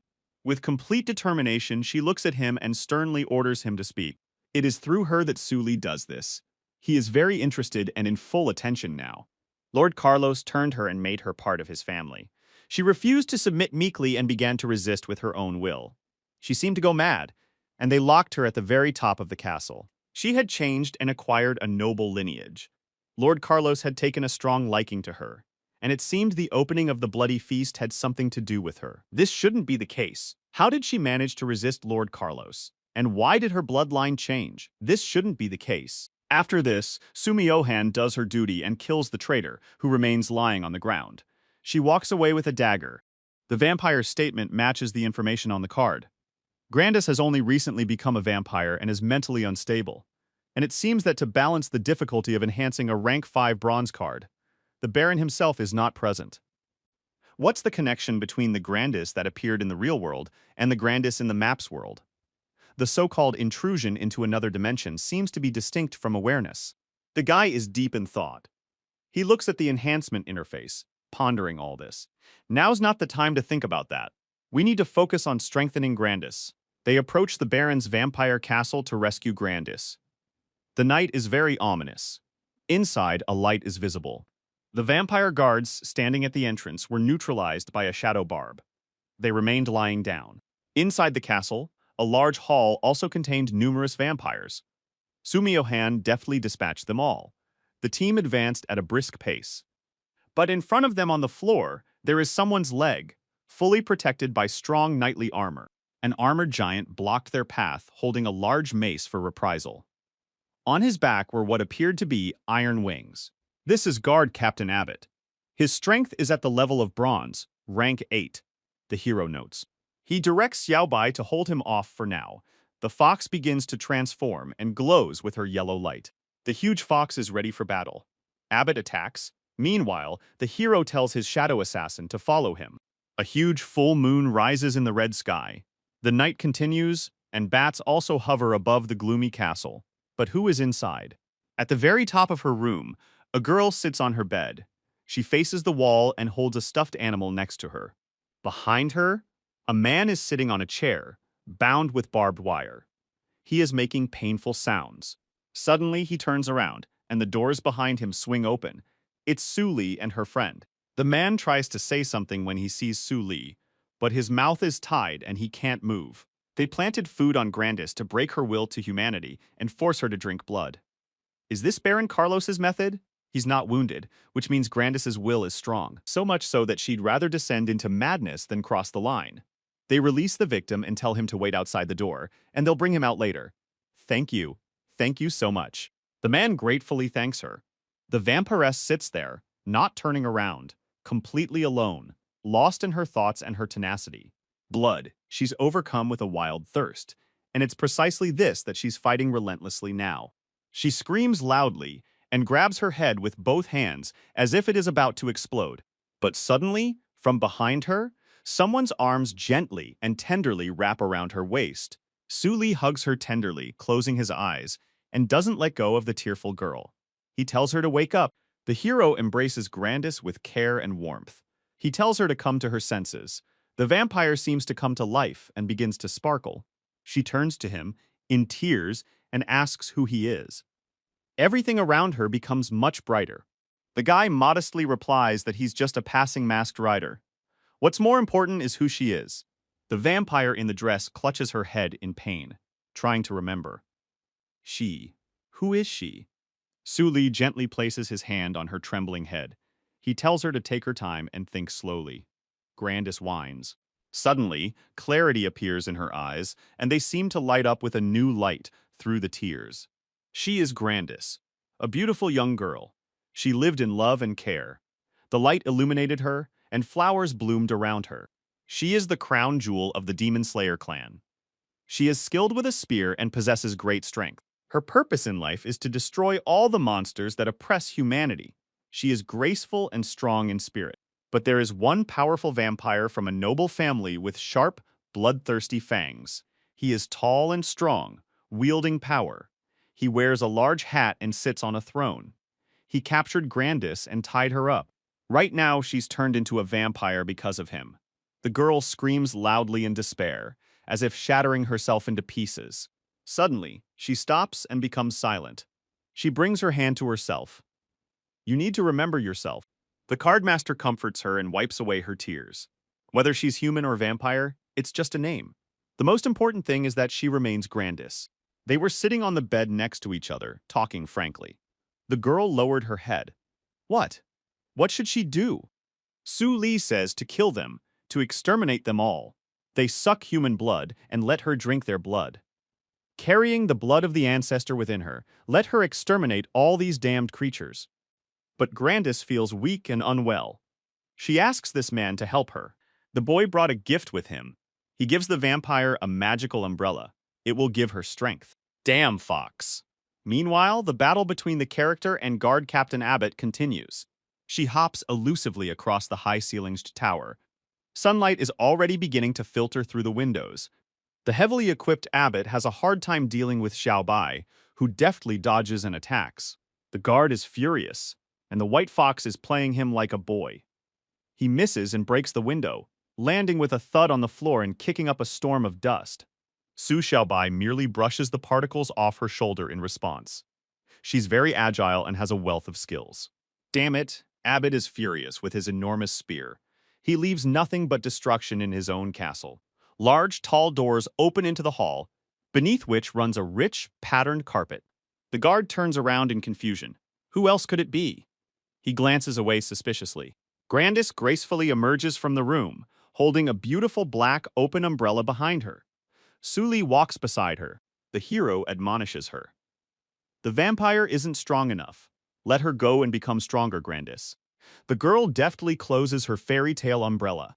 She stopped and looked straight ahead with her scorching red gaze. Vampire. Abbott looks at her in confusion. Has the vampire finally come to her senses? She flies high into the air, holding her umbrella in her right hand. She gathers her strength, and a wave of Grandis's power spreads. She deftly sneaks up behind the captain of the guard. He doesn't have time to dodge it. The vampire bites him right in the neck. Why? Abbott was finally caught off guard. Suli and the fox watched in amazement. The vampire screams loudly, throwing her head back and opening her mouth wide, revealing her enormous sharp fangs. Is she following the human? Baron Carlos won't let her go. The girl wipes blood from her lips. Her bangs cover her eyes. Grandis is determined. The enormous vampire captain remains prostrate on the floor, the windows behind him shattered. Grandis has done her job, and gracefully steps forward to greet her friends with her umbrella once again open. After sucking her blood, not only were her psyche and body restored, but her strength also reached another level. The cardmaster looks at his character in amazement. The restored vampire comes closer to her friend and extends her hand to him. She thanks him sincerely. The vampire still hasn't asked his name. They shake hands warmly. The guy introduces himself. His name is Suli. He asks Grandis if she has a plan. The determined and recovered vampire announces that she is going to exterminate them all. The girl lifts her dress slightly and makes a graceful bow. She thanks Sir Suli for saving her and swears eternal loyalty to him. But the sincere hero embraces her and supports her. No, Grandis, he stops her. She doesn't need to be loyal to him or anyone else, he warns her. She's no longer Carlos's servant, and there's no need to become Suli's. He declares that from today on, she's Grandis. The girl looks at him earnestly. Let him remember and not forget his inner voice, and remember the meaning of his existence. Grandis is truly touched. Tears well up in her eyes. He puts his hand on her shoulder and tells her they need to go. They get out of this place. Grandis thanks his savior, Suli, for his guidance. They go outside, where Sumiohan and the man they rescued are waiting. Grandis follows her friend with complete confidence, holding his hand. She will never forget him. After a while, a piercing scream is heard in the castle room. Who? Who dared? Baron Carlos stands in the bedroom and sees an empty bed. Things are scattered on the floor. A man in a huge hat on his head flies into a rage, his eyes glowing with implacable malice. He threatens to drain his blood dry and turn him into a blood slave. The city of Armand the next day. The office of the demon exterminator Rositza, a sign in front of the building. The three sit at a table inside, discussing. The man Suli freed explains what happened. He introduces himself to them as Rositz, the president of the demon-slaying company, who was accidentally captured by vampires. Then he turns to Miss Grandis. If Rositz isn't mistaken, she's the lost lady of the Charlotte family, right? The girl nods silently in approval. The daughter of a line of demon slayers has turned into a vampire. She will definitely be executed to set an example, but her friend reassures her, placing a hand on her shoulder. She shouldn't worry. With enough strength, she can overcome these obstacles. The man would like to propose to Grandis, if possible, to invite her to join the demon slayer firm. He puts his hand inside his jacket. He then takes out a piece of jewelry made of heliotrope. Wearing it will conceal Grandis's vampire identity, allowing her to move freely in the human world. The vampire looks at this with a sad but grateful look. What should she do about it? Suli's heroine says she can't live among either vampires or humans. Therefore, joining the firm would be her best choice. If the situation improves, the subsequent evolution of the map's world will proceed smoothly. The vampire obediently accepts the jewelry and agrees to join. She puts it on, and the hero ties it at the back so that the decoration can be used from now on. A miraculous transformation immediately occurs. Bright vortices of power begin to surround Grandis. She becomes embarrassed, and now begins to glow with her beautiful aura. Now she's a happy, well-groomed young woman. She turns to her friend and asks how he likes it. The map master stands frozen in amazement for a few seconds. How beautiful it is. All around are stars. But Grandis becomes even more embarrassed and turns away from him. That's not what she asked. Well, Rosette sits across from them and raises his hands. Mr. Su Li, Miss Grandis, welcome to the Demon Slayer's office. The happy young man lifts a glass of water to his lips. Since that's the case, he might as well stay here for a few days, to enjoy the grace of the vampire world. The office may be small, but the guy feels an inexplicable sense of comfort in it. A beautiful bird perches on the office sign outside on this sunny day. Rositz approaches a box hanging on the wall and takes something out of it. He opens the envelope and reads it carefully. An order has arrived at his office. It contains an appeal to the esteemed Mr. Rositza. People have been disappearing in villages lately, and vampire attacks are suspected. The sender hopes his office will help eradicate the vampires and restore peace to the village. All three friends are standing outside the office. Grandis calls out to Su Li, asking how he is her loyal and reliable friend. The card master reassures her. He shouldn't worry. He won't leave without saying goodbye. The boy thinks he still knows too little about Rositza. Grandis and the president leave together to sort out the situation. Su Li waves them off. He hopes Rositz is an honest and decent man and will be able to take care of Grandis during his absence from the map world. It's a dark night in a remote village. There's no one around. The whole sky is red. Lights are on in the small houses. A man with a lantern in his hand meets two people. They're from the Demon Slayer's office, aren't they? He asks them to follow him. They're heading somewhere, but Su Li and her shadow assassin are keeping a close eye on them, lurking nearby. Su Li ponders. This is the first time he's encountered a story branch in the card world. He wonders how it will affect the final buff. Shared vision is activated. Sumio-han watches the couple with his blue eye. They're both walking somewhere between the houses on the street. Some people are lurking in the shadows, peering out and smiling. Su Li is pleased. It's good he hasn't left yet. Things aren't that simple. He's monitoring the situation through shared vision. In other words, all the evidence left behind was destroyed, says Rositz, sitting down with Grandis in a room after conducting an inspection. The man offers them glasses of drink. He apologizes, but they'll have to wait out the night before they can act. He leaves, closing the door behind him. For now, they can have some tea and rest, the old man says quietly. Well, good. Rositz brings his glass about to drink. If we're going to wait it out, then we'll wait it out. Suddenly, a bright yellow glow from the blade appears in the air. Where did it come from? This is Su Xiaobai, the fluffy white fox with her needle-like tail. She knocked the glass out of the man's hands before he could even comprehend what was happening. Then she jumps into Grandis's arms. Rosette smiles and recognizes her. Isn't that Su Li the fox? Why is she here? But Su Xiaobai looks down and tries to show them something with his furry paw. There is an overturned glass on the floor from which the drink has leaked, but toxic fumes are emitting from it. Is the tea poisoned? The man looks angrily at the floor. Sparks seem to appear around him. Su Li and her assistant burst into the room. They had already caught this traitorous old man. Su Li Grandis calls out to him. Is he here? The guy smiles amiably. He says he was nervous, so he decided to follow. The whole team stands together, and Rositz clutches his head in disbelief. He admits he didn't expect to fall into a trap again. Mr. Su Li saved them again. If Su Li guesses correctly, the purpose of the mission is to recruit monster hunters to provide food for the vampires. The old man closed his eyes and leaned down, shedding a tear. He was forced to do this. If he hadn't done as they said, they would have turned everyone in the village into vampires. Grandis is furious. She didn't expect to find traitors here in league with the vampires. He asked about the traitors. What is she talking about? The cardmaster stands at the open door, confused. This is a community of heretics who oppose humanity. Although vampires are humanity's sworn enemies, there are many among humans who worship them and wish to become their vassals. For this reason, they are willing to betray their kin without hesitation, simply to gain their power. Grandis clenches his fist and threatens to finish off all those bastards, but Su Li raises his hands. He has an idea about this. He tells the captured elder to tell the heretics that everything was a success. The man agrees. The card master smiles. He's planning to outwit his opponent. After a while, a group of people with their heads covered enter the room.